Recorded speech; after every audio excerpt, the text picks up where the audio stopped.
You cheap flirt, दूर रहो मुझसे।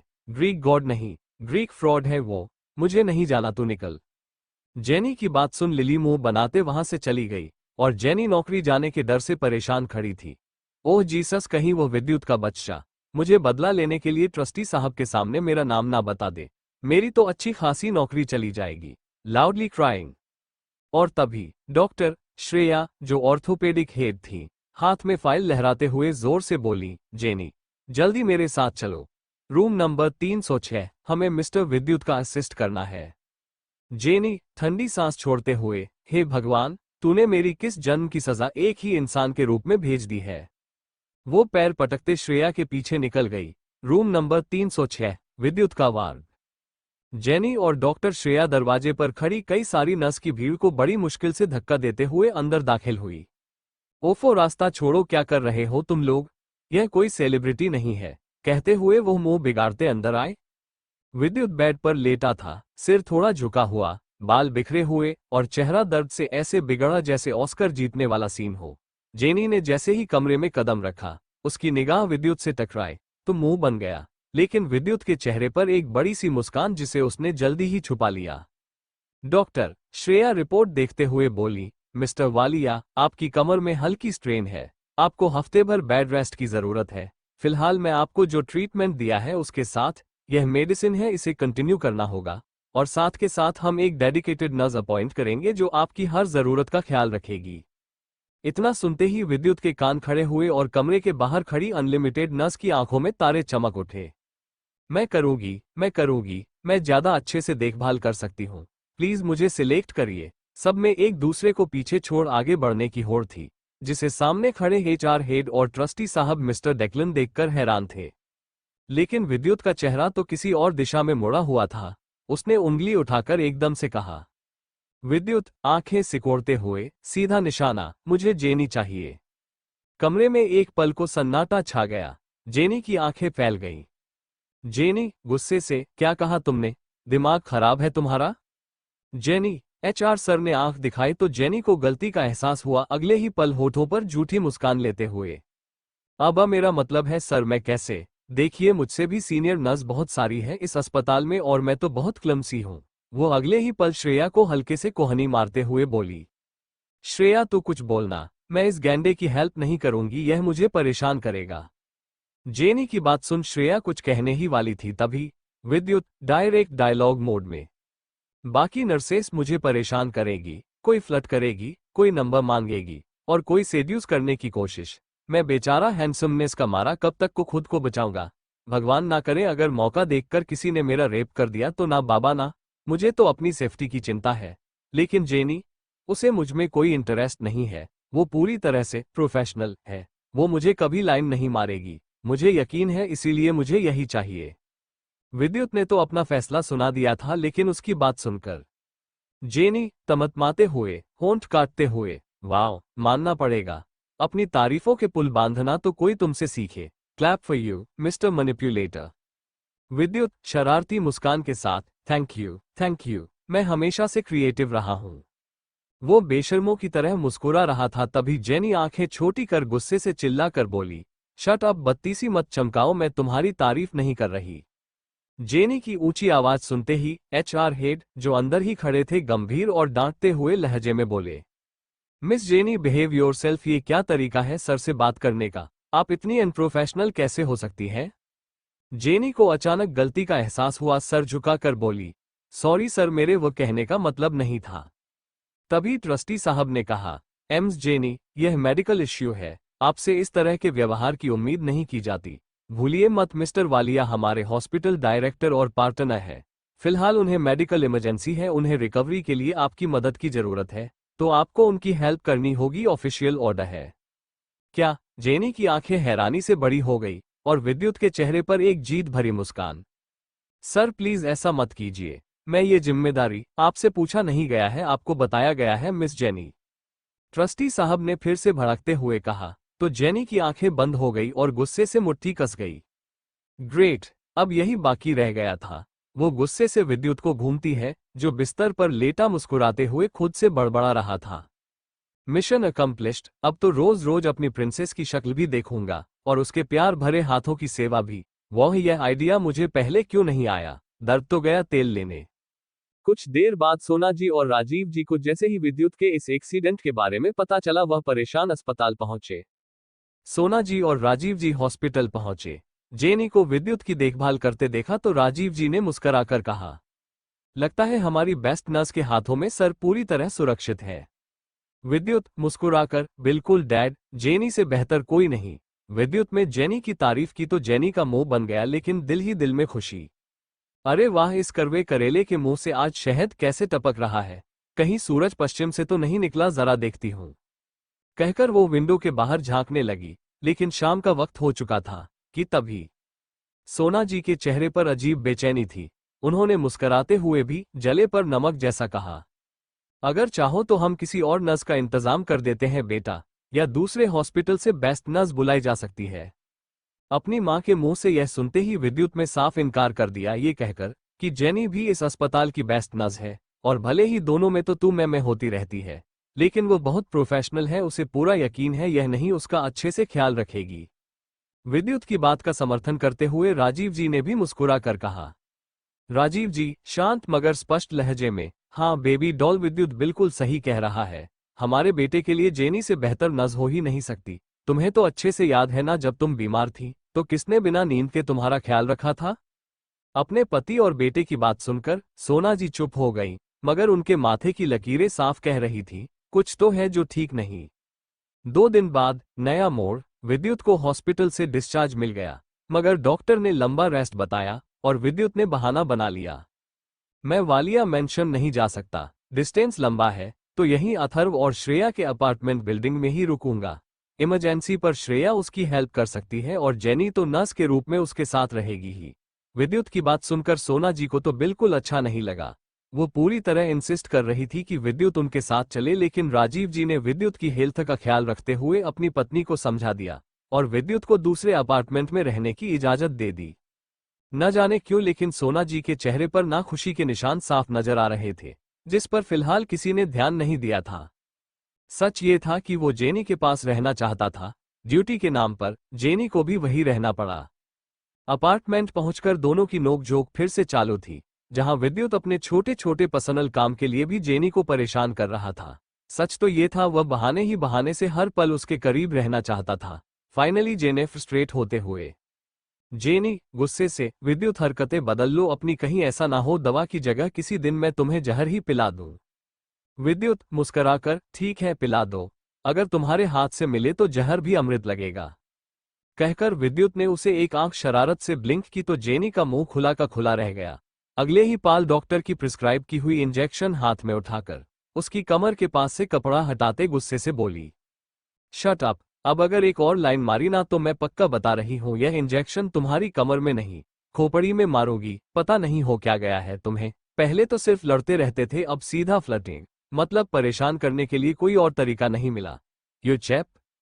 विद्युत हंसते हुए, हाँ हाँ हाँ, तुम्हें मेरी हरकतें चिप लग रही है। अरे लड़कियां मरती है मेरी अदा पर, तुम भी ख्याल रखना कहीं मुझ पर फ्लैट ना हो जाओ। जेनी ने कमर में इंजेक्शन लगाई थी और मुंह बनाते हुए बोली, ओ प्लीज, लड़कियां तुम पर नहीं, तुम्हें देखकर मर जाती होगी कि कहां से यह नमूना देख लिया। और रही बात मेरे फ्लैट होने की तो जेनी गुस्से से उसके गाल खींचते हुए बोली, तुम पर फ्लैट होने से पहले मैं जमीन में फ्लैट होकर कफन में दफन ना हो जाऊं। जेनी, विद्युत अचानक जोर से चिल्लाया, उसका हाथ पकड़ अपने करीब किया। आंखों में गुस्सा, चेहरे पर घबराहट, तो वही उसकी इस हरकत पर जेनी की आंखें फैल गई थी। हैरानी से विद्युत की तरफ देखने लगी। उसे कुछ समझ नहीं आया आखिर विद्युत अचानक गुस्से में क्यों आ गया, कि तभी विद्युत प्यार से उसका गाल सहलाते हुए बोला, प्लीज आज का दिया दोबारा इस तरह की बातें मत करना, कुछ नहीं होगा तुम्हें। विद्युत की आंखों में साफ तौर पर पजेसिवनेस और तड़प नजर आ रही थी, जिसे देखते ही जेनी की सांस गले में अटक चुकी थी। मतलब विद्युत, आर यू ओके? क्या मतलब है तुम्हारा? जेनी की धड़कन कुछ पल के लिए रख चुकी थी, मानो उसके दिल ने घंटी बजाना शुरू किया। जो महसूस करते हैं विद्युत अपने होश में आया और अगले ही पल होठों पर एक मुस्कान सजाकर बोला, कुछ नहीं होगा तुम्हें, क्योंकि अगर तुम्हें कुछ हो गया तो मुझसे लड़ाई कौन करेगा, और मेरी सेवा में तो व्हीलचेयर पर हूं ना। कहकर वो अचानक ही खिलखिलाकर हंसने लगा और उसकी बात सुनकर जेनी का मुंह बन गया। अगले ही पल पास में रखे हुए तकिए से उसके चेहरे पर मारते हुए बोली, यू चीप इडियट, तुमने तो मुझे डरा ही दिया था। हाँ हाँ हाँ, अरे क्या हुआ, तुम्हें क्या लगा? तुम्हें लगा कि मैं तुम्हें प्रपोज कर रहा हूँ, यही ना? अच्छा बताओ, अगर मैं तुम्हें सचमुच प्रपोज करूं तो क्या तुम उसे एक्सेप्ट करोगी? विद्युत ने हंसी हंसी में ये सवाल पूछा था और उसकी बात सुनकर जेनी ने हाथ में लिया हुआ इंजेक्शन धीरे से उसको लगा दिया। एच, ये क्या किया तुमने इडियट? वो जल्दी से अपनी कमर मसलने लगा तो जेनी मुंह बनाकर झटके से उससे दूर होते हुए बोली, प्यार और तुमसे इतने बुरे दिन नहीं आए मेरे, हम। कहकर वो मुंह बनाते वहां से निकल गई तो विद्युत हंसकर दिल ही दिल में खुद से बोला, प्यार तो करना पड़ेगा प्रिंसेस, क्योंकि तुम्हारे पास ऑप्शन नहीं छोड़ने वाला मैं। एक हफ्ते बाद विद्युत अब काफी बेहतर था, लेकिन दिल वो तो अब अपनी प्रिंसेस की मोहब्बत में और भी बीमार पड़ रहा था। अब तो उसे एक पल भी जेनी के बिना चैन ना था, और जेनी जो पहले विद्युत की नाम पर ही चीर जाया करती थी, अब उसके साथ गुजरे हुए स्वीट लम्हों के बाद दोनों के बीच कुछ अंडरस्टैंडिंग बढ़ चुकी थी। दोनों अब अपनी लड़ाई झगड़े को एंजॉय कर रहे थे। नफरत और गुस्सा तो दूर दूर तक नजर नहीं आ रहा था, बल्कि एक दूसरे के बेस्ट फ्रेंड हो चुके थे।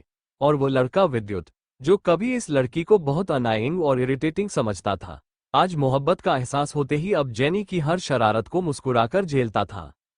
उनके बीच की दीवारें अब गिर चुकी थीं, शायद दोस्ती की शुरुआत और मोहब्बत की पहली सीढ़ी।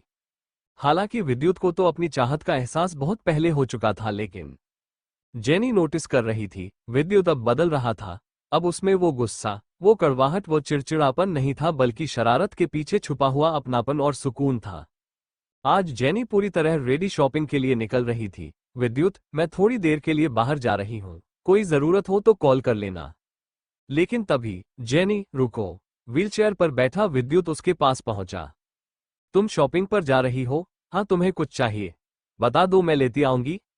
जेनी ने सॉफ्ट वॉइस में पूछा तो विद्युत ने मुस्कुरा कहा, नहीं, मुझे कोई सामान नहीं चाहिए, लेकिन अगर तुम बुरा ना मानो तो क्या मैं भी तुम्हारे साथ शॉपिंग पर चल सकता हूँ? वह क्या है ना, इतने दिनों से घर पर रहकर बोर हो गया हूँ, थोड़ा बाहर घूम लूंगा तो अच्छा लगेगा, प्लीज। विद्युत ने इतने प्यार से पूछा कि जेनी उसे मना कर ही नहीं पाई। अच्छा ठीक है, चलो। थोड़ी ही देर में दोनों रेडी हो चुके थे। जेनी सिक्योरिटी की मदद से विद्युत के व्हीलचेयर को धक्का देते हुए लिफ्ट के जरिए पार्किंग एरिया में आए और थोड़ी ही देर में दोनों शॉपिंग के लिए निकल गए। शॉपिंग मॉल, गाड़ियों की चहलकदमी, रंगीन लाइटें, अमेरिका के इंडियन कम्युनिटी को ध्यान में रखते हुए मॉल में चमक रही दिवाली की रौनक। जेनी आगे आगे चल रही थी, विद्युत व्हीलचेयर पर पीछे से उसका पीछा कर रहा था। दोनों के बीच वो पुरानी बहसें नहीं थीं, सिर्फ एक अजीब सा सुकून था। जेनी शॉपिंग की चीज देख रही थी, विद्युत चुपचाप उसे निहार रहा था। तभी उसकी नजर चॉकलेट के स्टॉल पर गई और दिमाग में माही की बात गूंजी। लड़कियों को चॉकलेट पसंद होती है। विद्युत ने हिम्मत जुटाई, व्हीलचेयर से थोड़ा झुककर एक बड़ा सा बॉक्स उठाने की कोशिश की। अचानक बैलेंस बिगड़ गया। जेनी ने झट से उसे पकड़ लिया। अरे संभल कर, गिर जाते तो। रुको, मैं देती हूँ। जेनी ने बॉक्स निकालकर उसके हाथ में दिया। गर्लफ्रेंड के लिए है, तुम्हारी प्रिंसेस। उसने चुटकी ली। वैसे मेरी मानो तो यह वाला ब्रांड ट्राई करो, थोड़ा एक्सपेंसिव है पर ज्यादा डिलीशियस है। श्रेया को यही पसंद है तो आई थिंक उसे भी अच्छा लगेगा। विद्युत उसकी ओर देखता रह गया। श्रेया को पसंद है और तुम्हें? एक सेकंड की चुप्पी, फिर हल्की आवाज में, तुम्हारी भी तो कोई पसंद होगी ना? जेनी ने एक पल उसे देखा, फिर नीचे नजरें झुका ली। पसंद? वो हंसी, लेकिन हंसी में दर्द था। उद्धरण चिन्ह डॉट। पसंद तो बहुत कुछ है, लेकिन हम जैसे लोग जो छोटी छोटी जरूरत को पूरा करने के लिए स्ट्रगल करते हैं, उनके लिए पसंद से ज्यादा जरूरत मायने रखती है। और जरूरत से ज्यादा बजट। अब तुम इस चॉकलेट को ही देख लो। किसी के लिए पल भर की खुशियां और किसी के लिए 3 महीने की सैलरी। विद्युत कुछ कह नहीं पाया, बस उसे देखता रहा। अब जेनी बात संभालते हुए माहौल को लाइट कर बोली, खैर, ग्रोसरी आइटम हो चुके हैं, अब जरा गिफ्ट सेक्शन चलो। श्रेया के लिए दिवाली गिफ्ट लेना है। जेनी उसका व्हीलचेयर धकेलते हुए आगे बढ़ गई, लेकिन विद्युत वहीं एक सेकंड को रुका रहा। उसकी आंखें अब सिर्फ जेनी को नहीं देख रही थीं, बल्कि जुड़ चुकी थी उसके दर्द, उसके संघर्ष, उसकी खामोशी के साथ। दिल में एक कसक उठी। तुम क्या चीज हो जेनी, तुम्हारी मुस्कान जितनी मासूम है, तुम्हारे जख्म उतने ही बेआवाज। दूसरी तरफ डेविडसन विला में धनतेरस की पूजा की तैयारी चल रही थी। पूजा की भाग दौड़ और चहल पहल के बीच जहां हर कोई अपने में बिजी था, तो वही क्रिश की नजर कॉरिडोर की रेलिंग से लगे नीचे हॉल में अपनी फाइव पर टिकी हुई थी। एक दर्द भरा सच, चित्रा की हकीकत। खैर, ग्रोसरी आइटम हो चुके हैं, अब जरा गिफ्ट सेक्शन चलो। श्रेया के लिए दिवाली गिफ्ट लेना है। जेनी उसका व्हीलचेयर धकेलते हुए आगे बढ़ गई, लेकिन विद्युत वहीं एक सेकंड को रुका रहा। उसकी आंखें अब सिर्फ जेनी को नहीं देख रही थी, बल्कि जुड़ चुकी थी उसके दर्द, उसके संघर्ष, उसकी खामोशी के साथ।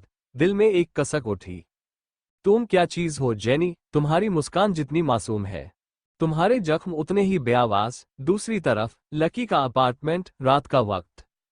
कमरे में गूंजती तेज टाइपिंग की आवाज और लैपटॉप स्क्रीन पर झुका लकी किसी जरूरी रिपोर्ट में बिजी था। चेहरे की एक्सप्रेशन सख्त। मगर तभी, छोड़ दो प्लीज, मारो मत, मुझसे गलती हो गई, प्लीज मुझे छोड़ दो। हॉल की ओर से आती किसी की तड़पती चीख ने माहौल चीर दिया। लकी का माथा सिकुड़ गया। यह आवाज, कुछ सोचकर उसने झटके से चेयर घुमाई, कुर्सी से उठा और बाहर निकल गया।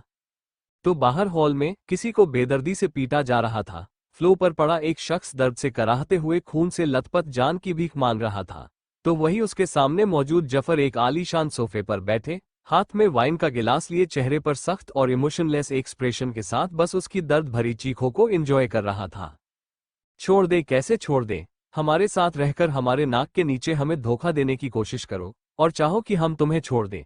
इतने तो दिलदार नहीं है हम। क्या एक पल के लिए भी तुम्हारी रूह नहीं कांपी हमें धोखा देने से पहले?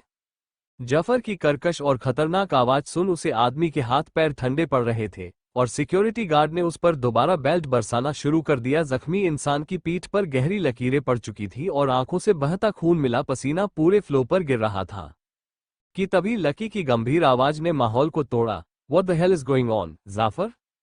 इस आवाज को सुनते हुए जफर ने बिना पीछे मुड़े कहा। जफर बर्फीली आवाज में, चोरी करते हुए पकड़ा गया है ये, caught him रेड हैंडेड, और उसके घर की तलाशी में हमारे कई कीमती सामान इसके पास मिले हैं, तो बस उसी का इनाम दिया जा रहा है।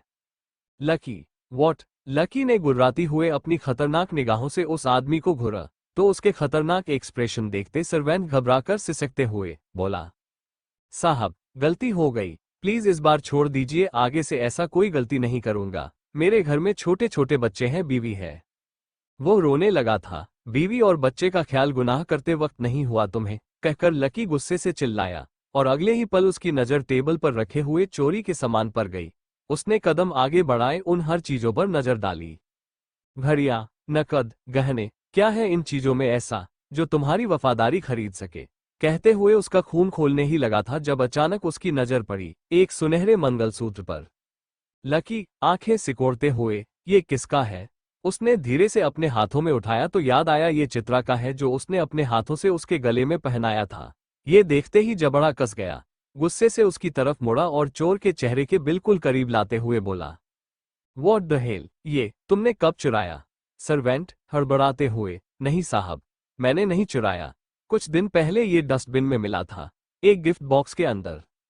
जफर गुस्से में, झूठ बोल रहा है हरामी, डस्टबिन में मंगलसूत्र मिलेगा? हमसे मजाक कर रहा है, जुबान काट दो इसकी। सर्वेंट कसम खाते हुए, नहीं नहीं साहब, मैं सच कह रहा हूं, कसम खुदा की साहब, सच बोल रहा हूं, मुझे मेरे बीवी बच्चों की कसम, यह मुझे डस्टबिन में ही मिला था। वो बॉक्स, हाँ अभी भी मेरे पास है, उसमें एक लेटर और पेन ड्राइव भी था। जफर झपटते हुए, अगर सच कह रहे हो तो अभी के अभी बॉक्स दिखाओ हमें, वरना। उसकी धमकी सुनकर घबराया हुआ सर्वेंट टूटी हड्डियों के बावजूद तेजी से कई सामानों के ढेर में से एक सिल्वर रैप्ड गिफ्ट बॉक्स निकाल लाया।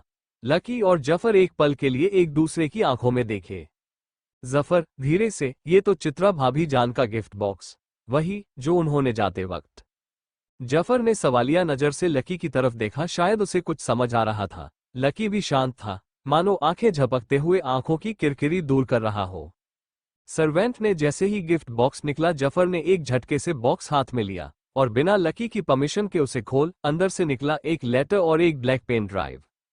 जफर सख्त लहजे में, ले जाओ इसे, और खबरदार आज के बाद हमारे घर के आसपास नजर नहीं आना चाहिए, वरना। जफर की धमकी पर सर्वेंट को घसीट कर ले जाया गया, तो जफर की नजर अब लकी की तरफ घूम गई। इसमें क्या हो सकता है, आई थिंक हमें देखना चाहिए। लकी धीरे से, जरूरत नहीं जाफर, ये मेरी जिंदगी का बंद चैप्टर है। जाफर आंखें तररते हुए, ऐसा तेरा ख्याल है लकी, लेकिन मुझे लगता है कुछ चैप्टर कभी बंद नहीं होते। इतना कहकर उसने बिना परमिशन लिए लैपटॉप ऑन किया और ड्राइव प्लग इन कर दी। तो लकी, तुझे देखना है तो देख, मुझे इंटरेस्ट नहीं है, कहकर वहां से जाने लगा। और तभी पेन ड्राइव से एक वीडियो प्ले होने लगी, जिसे देखते ही जफर एकदम से चौंका और बोला, लकी यह तो तू और चित्रा भाभी जान है ना? ये सुनते ही लकी के कदम ठहरे, झटके से पलटकर स्क्रीन की तरफ देखा तो आंखें चौड़ी हो गई। एक होटल का सीसीटीवी फुटेज, होटल के टॉप फ्लोर पर और एक लग्जरियस कमरे के बाहर चित्रा हाथ में एक फूड ट्रॉली लिए रूम के दरवाजे पर खड़ी बेल बजा रही थी। दरवाजा खुला, लकी ने दरवाजा खोला, चित्रा को देख हैरान हुआ, फुटेज में आवाज नहीं थी। दरवाजे पर खड़ी चित्रा और लकी के बीच शायद कुछ बात हो रही थी, लेकिन कुछ देर बाद लकी उसे अंदर आने देता है। दरवाजा हल्का खुला था और दोनों का सीन यहीं खत्म हुआ। टाइम स्टैम्प लगभग 30 मिनट बाद। दो आदमी दबे कदमों से आसपास देखते हुए वेटर की ड्रेस में कमरे में दाखिल होते हैं, चेहरे पर पसीना, आंखों में घबराहट। उनकी चोरों जैसी नजरें साफ बता रही थी कि वो कुछ ऐसा करना चाहते हैं जो किसी की नजरों में ना आए। कमरे में नजर आया वापस में खड़े धीरे से कुछ बातें कर रहे थे और तुरंत दरवाजा खोल अंदर चले गए। और लगभग 10 मिनट बाद दोनों बाहर निकलते हैं, मगर अब चेहरे पर है एक शैतानी मुस्कान। एक अपने चेहरे से पसीना पोंछ रहा है, दूसरा पीछे पलटकर कुछ देखता है, और फिर दोनों एक दूसरे को इशारा अलग अलग दिशाओं में तेजी से निकल जाते हैं। लकी धीरे से फुसफुसाता है, हु द हेल वो दे। उसके माथे पर शिकन गहरी हो जाती है और तभी पेन ड्राइव में मौजूद दूसरा वीडियो अपने आप प्ले हो जाता है। एक अंधेरे से भरा हल्की रोशनी वाला गंदा सा गैराज और दो कुर्सियां, सामने कुर्सी पर रस्सियों से बंधे वही दो आदमी जो थोड़ी देर पहले वेटर की ड्रेस में वीडियो में नजर आए थे। चेहरा सूजा हुआ, शरीर पर चोटों के गहरे निशान जिनसे खून बह रहा था, पसीने से लथपथ, डर उनके चेहरों पर हावी। आसपास खड़े कुछ लोग उन्हें बेल्ट से मार रहे थे, जिससे वो खुद को छोड़ देने की रिक्वेस्ट कर रहे थे, अपने गुनाहों की माफी मांग रहे थे कि तभी कैमरे के पीछे की आवाज गूंजती है, भारी, दमदार, क्रूर। बोलो, किसने भेजा था तुम दोनों को उस कमरे में, और क्या मकसद था तुम लोगों का? कौन हो तुम लोग? सच सच बताओ, वरना इतने टुकड़े करेंगे तुम लोगों के कि चींटियां भी बटोर नहीं पाएंगी। उसे आदमी की खतरनाक आवाज सुनकर पहला वेटर गिड़गिड़ाते हुए, बताते हैं, सच सच बताते हैं साहब, मेरा नाम पप्पू है और यह मेरा दोस्त प्रवीण, हम दोनों उस होटल में वेटर का काम करते हैं। बात कुछ महीने पहले की है। मेरे परिवार वाले मेरा रिश्ता लेकर इस लड़की चित्रा के घर गए थे। सब कुछ ठीक था, हम दोनों की शादी भी होने वाली थी, लेकिन अचानक मेरे परिवार वालों ने दहेज की मांग रख दी। हिंदुस्तान में तो ये सब नॉर्मल है ना साहब, लड़कों का जन्मसिद्ध अधिकार है, लेकिन ये बात उस बेवकूफ घमंडी लड़की को बर्दाश्त नहीं थी। बस फिर क्या, उसने हम लोगों की बड़ी बेइज्जती की और घर से निकल जाने के लिए कह दिया। मेरी अम्मा ने उसे उल्टा सीधा सुनाया तो उनके सामने ही मेरे चेहरे पर थप्पड़ जड़ दिया। बस फिर क्या, मुझे ये चीज बर्दाश्त नहीं हुई। आखिर मेरा भी मान सम्मान है जो उस बेवकूफ लड़की ने मिट्टी में मिला दिया था, और उस दिन के बाद से ही मेरे सारे जानने पहचानने वाले लोग, मेरे दोस्त, मेरा मजाक उड़ाने लगे। मेरे अंदर बदले की भावना आ गई, मेरा खून खोलने लगा और मैंने कसम खा ली कि मैं इस लड़की से बदला लेकर रहूंगा, लेकिन सही मौका नहीं मिल रहा था। और तभी एक दिन मैंने उस लड़की को हमारे होटल में देखा, किसी बड़े आदमी से मिलने आई थी। उस दिन मेरे दोस्त प्रवीण को चाय नाश्ता उस कमरे में पहुंचाने का ऑर्डर मिला था, और जैसे ही मेरी नज़र उस लड़की पर गई, मेरे दिमाग में एक प्लान आया। मुझे अच्छा मौका मिल गया था बदला लेने का। मैंने तुरंत चाय में नशीली दवा मिला दी। प्रवीण तो मना कर रहा था, बहुत डर रहा था, लेकिन मैंने उसे दोस्ती की कसम देकर और पैसों का लालच देकर मना लिया। उसके बाद प्रवीण चाय की ट्रॉली लेकर आगे बढ़ा तो चित्रा ने वो ट्रॉली ले ली। हमारा काम और आसान हो गया, अब हम पर कोई शक करने वाला नहीं था। हमें लगा वो दोनों आशिक हैं, अंदर जाकर उल्टे सीधे काम करेंगे तो हम मौका देखकर वीडियो बना लेंगे और अपनी बेइज्जती का बदला ले लेंगे। आधे घंटे बाद जब हम कमरे में गए तो ये देखकर हैरान रह गए कि वो सोफे पर बेहोश पड़े हैं। हमारा प्लान फ्लॉप होता हुआ हमें नजर आया, लेकिन अपने मकसद के इतने करीब आकर मैं कदम पीछे नहीं ले सकता था, इसीलिए खुद ही उन दोनों के कपड़े रिमूव, उन्हें बिस्तर पर डाल दिया और वीडियो रिकॉर्ड कर लिया। सोचा बाद में चित्रा को ये दिखाकर ब्लैकमेल करेंगे और उसके साथ मजे करेंगे, ऊपर से कुछ कमाई भी हो जाएगी। लेकिन बाद में जब पूरे शहर की पुलिस उन लोगों के सिर्फ एक इशारे पर होटल में इकट्ठी हो गई, तब हमें पता चला कि यह लोग बहुत खतरनाक है और अगर हमारा नाम किसी के सामने आया तो हमारी जान खतरे में पड़ सकती है। हमने फिलहाल खामोश रहने का सोच और बाद में पता चला कि चित्रा की शादी हो गई है। वीडियो इंटरनेट पर डालना चाहते थे लेकिन प्रवीण की फटकर कर हो गई थी, वह आगे मेरा साथ देने को तैयार नहीं था, इसीलिए हमने वीडियो इंटरनेट पर नहीं डाला और वैसे भी मेरा काम तो हो चुका था। चित्रा की पूरे गली मोहल्ले और शहर में थू थू हो रही थी, इसीलिए मैं भी खामोश हो गया। बस हमसे इतनी ही गलती हुई है साहब, प्लीज हमें माफ कर दो। उस आदमी के कन्फेशन को सुनकर लकी और जफर की आंखें हैरानी से बड़ी हो गई। वीडियो खत्म हो चुका था। इसके बाद सफर ने हैरानी से कहा, ओ माय गॉड, इतनी बड़ी प्लानिंग। इसका मतलब तुम दोनों के बीच उस दिन कुछ नहीं हुआ था और चित्रा भाभी भी बेकसूर। जफर ने अपने शब्द अधूरे छोड़े और होठों पर एक कॉन्फिडेंस मुस्कान लेते हुए बोला, मुझे तो लगा ही था, मेरा दिल कह रहा था वह ऐसा नहीं कर सकती। अरे वो तो कितनी ईमानदार और सच्ची लग रही थी, और लकी तूने खामखा उन पर। कहते हुए जफर के शब्द अधूरे छूट गए जब उसकी नजर हैरानी से जमीन ताक रहे लकी पर गई, जो खुद अपनी जगह पर ठगा हुआ था खड़ा था। उसकी एक्सप्रेशन देख जफर का ध्यान अपने हाथ में मौजूद लेटर पर गया। उसने लकी की तरफ वह लेटर बढ़ाते हुए कहा, उनकी सच्चाई तो तेरे सामने आ चुकी है, तो मुझे लगता है अब तुझे ये लेटर भी पढ़ लेना चाहिए। जफर की बात सुनकर लकी ने तिरछी नजर से लेटर की तरफ देखा तो उस पर लिखी हैंडराइटिंग को देखते हुए उसकी नजर जफर की आंखों पर टिक गई। तू अच्छे से जानता है मुझे ये भाषा पढ़नी नहीं आती। लकी की बात सुन जफर ने लेटर की तरफ देखा, उसमें हिंदी भाषा में लिखा हुआ था, जो जाहिर सी बात है विदेश में पले बड़े लकी को नहीं आती थी। हालांकि डेविडसन फैमिली के साथ रहकर और माफिया वर्ल्ड से कनेक्शन रखने के कारण, अलग अलग देश और संस्कृति के लोगों से मेल जोल के कारण उसे दुनिया की कई भाषाओं के साथ हिंदी के भी टूटे फूटे शब्द आते थे। लेकिन लिखे हुए शब्द उसके लिए आज भी काला अक्षर भैंस बराबर थे। लेकिन जफर, जिसे अलग अलग कई देशों की भाषा लिखना और पढ़ना आता था, मुंह बनाते हुए बोला, ठीक है, तेरे लिए अब ये भी मुझे ही करना पड़ेगा। उसने लेटर पढ़ना शुरू किया। प्रिय लकी जी, अगर आप ये पत्र पढ़ रहे हैं तो शायद आपने मेरा दिया हुआ आखिरी उपहार देखने की इज्जत बख्शी है। इसके लिए मैं आपकी आभारी हूं। मैं ज्यादा समय नहीं लूंगी। जानती हूं आप बहुत व्यस्त रहते हैं और अब तो शायद मेरे लिए आपके पास वक्त भी ना हो। फिर भी सिर्फ एक छोटा सा शब्द कहना चाहती हूं, सच। आपने जो वीडियो देखा वो आपको नीचा दिखाने के लिए नहीं था, ना ही आपको शर्मिंदा करने के लिए। सच तो यह है कि मैं चाहती ही नहीं थी कि आप ये कभी देखें, क्योंकि मेरी खामोशी शायद आपको कुछ शर्मिंदगी से बचा सकती थी, लेकिन इस खामोशी की कीमत मेरे सम्मान के उस दाग से थी जो मैं आपकी नजरों में कभी नहीं देखना चाहती थी। मैं नहीं जानती क्यों, लेकिन अम्मा और बाबा के बाद इस दुनिया में शायद सिर्फ एक आप थे जिसकी आंखों में मैं अपने लिए सवाल नहीं देखना चाहती, अपने लिए गाना नहीं देखना चाहती। एक आप है जिसके सामने मैं अपनी सफाई पेश करना चाहती हूँ। उन लोगों ने तो कभी नहीं सुना था, बस बिना जाने बिना सोचे मुझे गुनहगार बना दिया और कुछ ना किए होने के बावजूद मुझे सजा दे दी। सजा आपके साथ शादी के बंधन में बांधकर नहीं, बल्कि वो तो मेरे लिए सबसे बड़ा सौभाग्य था। पर मेरा ये सौभाग्य मेरे लिए सजा तब बन गया जब यह आपकी नजरों में गंदा हो गया। मेरा चरित्र, मेरा दामन। एक औरत अपनी पूरी जिंदगी में प्रेम से ज्यादा सम्मान चाहती है, लोगों से, अपनों से और सबसे ज्यादा अपने जीवनसाथी से। मैंने भी चाहा था, पर अफसोस मैंने आपकी नजरों में वो सम्मान कभी नहीं पाया।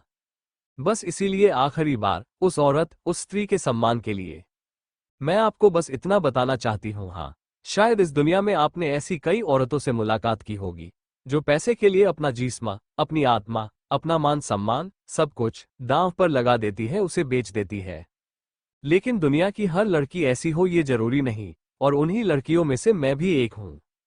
मैं वैसी नहीं थी और इसीलिए ये मेरा आखिरी प्रणाम है। ना किसी शिकायत के साथ, ना किसी उम्मीद के साथ, बस एक सच के साथ कि मैं वेश्या नहीं थी, गोल्ड डिगर नहीं थी, और आज आपको ये बताकर जा रही हूं, पूरे सबूत के साथ। दूसरी तरफ डेविडसन विला में धनतेरस की पूजा की तैयारी चल रही थी। पूजा की भाग दौड़ और चहल पहल के बीच जहां हर कोई अपने में बिजी था, तो वही क्रिश की नजर कॉरिडोर की रेलिंग से लगे नीचे हॉल में अपनी फाइवफ्लाई पर टिकी हुई थी। वाई अपना मान सम्मान, सब कुछ दांव पर लगा देती है, उसे बेच देती है। लेकिन दुनिया की हर लड़की ऐसी हो ये जरूरी नहीं, और उन्हीं लड़कियों में से मैं भी एक हूं। मैं वैसी नहीं थी और इसीलिए ये मेरा आखिरी प्रणाम है। ना किसी शिकायत के साथ, ना किसी उम्मीद के साथ, बस एक सच के साथ कि मैं वेश्या नहीं थी, गोल्ड डिगर नहीं थी, और आज आपको ये बताकर जा रही हूं। पूरे सबूत के साथ दूसरी तरफ डेविडसन विला में धनतेरस की पूजा की तैयारी चल रही थी। पूजा की भाग दौड़ और चहल पहल के बीच जहां हर कोई अपने में बिजी था, रॉकी आरती की थाली हाथों में पड़े बहाने बहाने से अपनी स्वीट वाइफी नताशा को परेशान करने की कोशिश कर रहा। उसके आगे पीछे घूमते, कभी उसके लहंगे के दुपट्टे को खींचता तो कभी मौका मिलते ही उसके गालों को चूम लेता, कभी उसके बालों से खेलता। और नताशा उसे फ्रस्ट्रेटेड हो रही थी, बार बार आंखें दिखाते डांट रही थी। जहां एक तरफ वह दोनों अपने में बिजी थे, तो वही समर माही के साथ बैठे कलश के आसपास उसे रंगोली बनाना सिखा रहा था, कुमकुम और चावल के साथ, जिसका कुछ रंग माही के गालों पर लग गया तो समर खिलखिलाकर हंसने लगा। गौरी हमेशा की तरह फूलों के ढेर के बीच बैठे अपने हाथों से माला पिरो रही थी, और निक कुछ ही दूरी पर बैठा लैपटॉप पर अपना काम करते हुए उसे ही तिरछी नजरों से देख रहा था, जो फूलों के बीच वह एक मासूम तितली की तरह लग रही थी। आशी बाकी की तैयारी दौड़ दौड़ कर देख रही थी। मां खुशी और पंडित जी के इशारे पर वह तो मानो तितली बनी पड़ी थी। तो वही कृष की नजर कॉरिडोर की रेलिंग से लगे नीचे हॉल में अपनी फायरफ्लाई पर टिकी हुई थी, जो पूजा की जरूरी चीजों से भरी थाली अपने हाथों में लिए इधर से उधर दौड़ रही थी। सुनहरी सिल्क की साड़ी में लिपटी हुई, माथे पर बिंदी, गले में मंगलसूत्र और होठों पर वो मुस्कान जो दुनिया से नहीं, सिर्फ उसके लिए थी। नीचे हॉल में पूजा की तैयारी जोरों पर थी। आरती की थालियां, फूलों की मालाएं और बच्चों की खिलखिलाहटें विला के हर कोने में गूंज रही थीं। तो वही दादी ऐना, नानी खुशी, समर, माही, रॉकी, निक, गौरी, नताशा और माही सभी बिजी थे, क्योंकि इस बार ये दिवाली बाकी सालों से अलग थी, क्योंकि डेविडसन फैमिली की ये पहली दिवाली थी उनके नन्हे नन्हे चिरागों के साथ। क्रियांश, आरांश, इश्की और माहिर, चार छोटे छोटे जादू, जिनकी मौजूदगी ने आज डेविडसन विला को स्वर्ग बना दिया था, लेकिन इस भीड़ में सबसे ज्यादा आकर्षण का केंद्र बनी थी। लाल लहंगे में सजी गोल मटोल नन्ही इश्की दादा राहुल की गोदी में हाथ पैर मारती, मुस्कुराती और इतलाती हुई शांत होने का नाम ही नहीं ले रही थी। कहने को तो बाकी बच्चों के मुकाबले इसकी हेल्थ थोड़ी कमजोर थी, लेकिन उसकी हरकतें कहीं से भी यह जाहिर नहीं हो रहा था, बल्कि सभी बच्चों से ज्यादा चुलबुली 5 महीने की उम्र में ही दादाजी की गोद में इस तरह धमा चौकड़ी मचा रही थी, जैसे वहां टिकना ही न चाहती हो। दादा उसे बार बार अपनी गोदी में संभालने की कोशिश करते हैं और वह पूरा दम लगाकर सामने रखे पूजा की चीजों को लूटने के लिए इस तरह बाहों से उछलकर भागती मानो यह मौका ना मिलेगा दोबारा। तो वहीं दादाजी उसे प्यार से मनाते हुए संभालने की कोशिश कर रहे थे। प्रिंसेस शांत हो जाओ बेटा, बस थोड़ी देर, उसके बाद आपको ही यह सब लूटने को मिलेगा। हाँ हाँ, हम भाई और माहिर को कुछ नहीं देंगे, सब आपका। दादाजी की बात सुनकर वह अपनी टिमटिमाती आंखों से उनकी तरफ देखने लगी, मानो पूछ रही हो, आप प्रॉमिस तो करते हैं ना? देख लीजिए, हमसे झूठ नहीं बोलना। तो वही उसकी उन नन्ही मासूम ग्रे आंखों में देखते हुए दादाजी ने सर हिलाकर कहा, अरे बाबा प्रॉमिस, आप तो दादाजी की लाडली होना, माय प्रिंसेस। बस इतना सुनना था कि उसके मासूम चेहरे पर बड़ी सी मुस्कान आ गई और खुश होकर दादाजी की दाढ़ियों को मुट्ठी में दबोचने लगी, जैसे कह रही हो ठीक है, पर वादा भूलना मत। उसके मासूम नन्हे चेहरे पर वो अजीब सा तेवर देख मां आशी ने मुंह बनाया और कहा, अरे वाह, देखो तो जरा मेरे बाबा की गोद में इस प्रिंसेस के तेवर। बाबा, मुझे इससे जलन हो रही है। आपकी लाडली बेटी तो मैं हूं ना, तो आप इसे अपनी प्यारी प्रिंसेस क्यों कह रहे हैं? कहकर आशी ने मुंह बनाया तो उसकी बात सुनकर राहुल खिलखिलाकर हंसे और प्यार से उसके माथे पर किस करते हुए बोले, अरे हाँ बाबा, तुम मेरी प्यारी बेटी हो आशी, लेकिन अब कोई और भी है जो मेरे जिगर का टुकड़ा है, मेरी प्रिंसेस। और हो भी क्यों ना, ये तुम्हारी ही तो परछाई है, तो फिर जलन कैसी? हाँ ये तो है, कहकर आशी बाबा राहुल के गले लगी और मुंह बनाकर अपनी ही बेटी को जलाते हुए बोली, देखा छोटी फायरफ्लाई, मेरे बाबा तुमसे प्यार करते हैं क्योंकि तुम मेरी परछाई हो, वरना तुम इतनी भी खास नहीं हो। मां की बात सुनकर नन्ही प्रिंसेस अपनी आंखें छोटी कर गुस्से से आशी को इस तरह घूर रही थी जैसे कह रही हो, ऐसी कोई बात नहीं है। फिर दादा राहुल की तरफ नजर घुमाई और रोने जैसा चेहरा बनाया ही था कि तभी दादी ऐना एक झटके में दादा राहुल की गोद से अपनी गोद में लेते हुए बोली, आशी मेरी बच्ची को परेशान मत करो, और आज इसका दिन है, भूलो मत। ऐना ने मुस्कुराकर अपनी नन्ही शहजादी को संभालते हुए कहा, प्रिंसेस तुम बिल्कुल चिंता मत करो, दादी है ना, मॉम एंड ग्रैंडपा को अच्छी डांट लगाएगी। इनकी हिम्मत कैसे हुई मेरी शहजादी को रुलाने की, तुम चलो मेरे साथ, हम किसी से बात नहीं करेंगे। कहकर ऐना अपनी पोती को लेकर वहां से जाने लगी तो राहुल बेचारे हड़बड़ा कर जल्दी से उनकी गोद से अपनी पोती दोबारा संभालते हुए बोले, अरे नहीं नहीं रुको, मैंने कुछ नहीं किया था, ये तो तुम्हारी ही मां लड़ रही थी बेटा, तुम्हें पता है ना ये कितनी लड़ाकू है। तुम चलो मेरे साथ, पूजा का वक्त हो गया है। कहकर राहुल अपनी पोती को लिए तुरंत पूजा में पंडित जी के सामने जा बैठे। और उनकी हरकत देखकर तो आशी की आंखें हैरानी से बड़ी हो गई। अरे ये तो पाले ही बदल गया। यह आपने ठीक नहीं किया। अब देखना, चुप चुप कर मुझे रसगुल्ला मांगते हो ना, एक भी नहीं दूंगी। कहकर आंखें छोटी कर उन्हें धमकी देती है। तो राहुल बेचारे का मुंह बन गया, लेकिन फिर अपनी नन्ही पोती को संभालते हुए मुस्कुरा दिए। आज वो खुशी से फूले नहीं समा रहे थे। उन्होंने प्यार से इश्की के कानों में फुसफुसाया। देखा प्रिंसेस, कैसे धमकी दे रही है तुम्हारी माँ, एक नंबर की जल कुकड़ी है। कहकर वो जोर से हंस पड़े तो इश्की के चेहरे पर भी मुस्कान आ गई, और उन दोनों दादा पोती को देखकर आशी का मुंह बन गया। हाँ हाँ कर लो मेरी शिकायत, नन्ही शैतान, भूलो मत बाद में आना तो मेरे पास ही है। कहकर आशी मुंह बनाते पूजा की तैयारी में दोबारा लग गई। और अपनी माँ की बात सुनकर छोटी सी बच्ची ने उसे पूरी तरह इग्नोर किया, क्योंकि आप उसके सामने पूजा की रंग बिरंगी चीजें रखी हुई थी, जिसे देखते हुए वो चहकने लगी। तो राहुल ने पंडित जी से कहा, पंडित जी याद रखिएगा पूजा में कोई कमी ना हो, क्योंकि इस बार की पूजा हमारे नन्हे बच्चों के लिए बहुत इंपॉर्टेंट है, खास तौर से हमारी नन्ही शहजादी इश्की के लिए।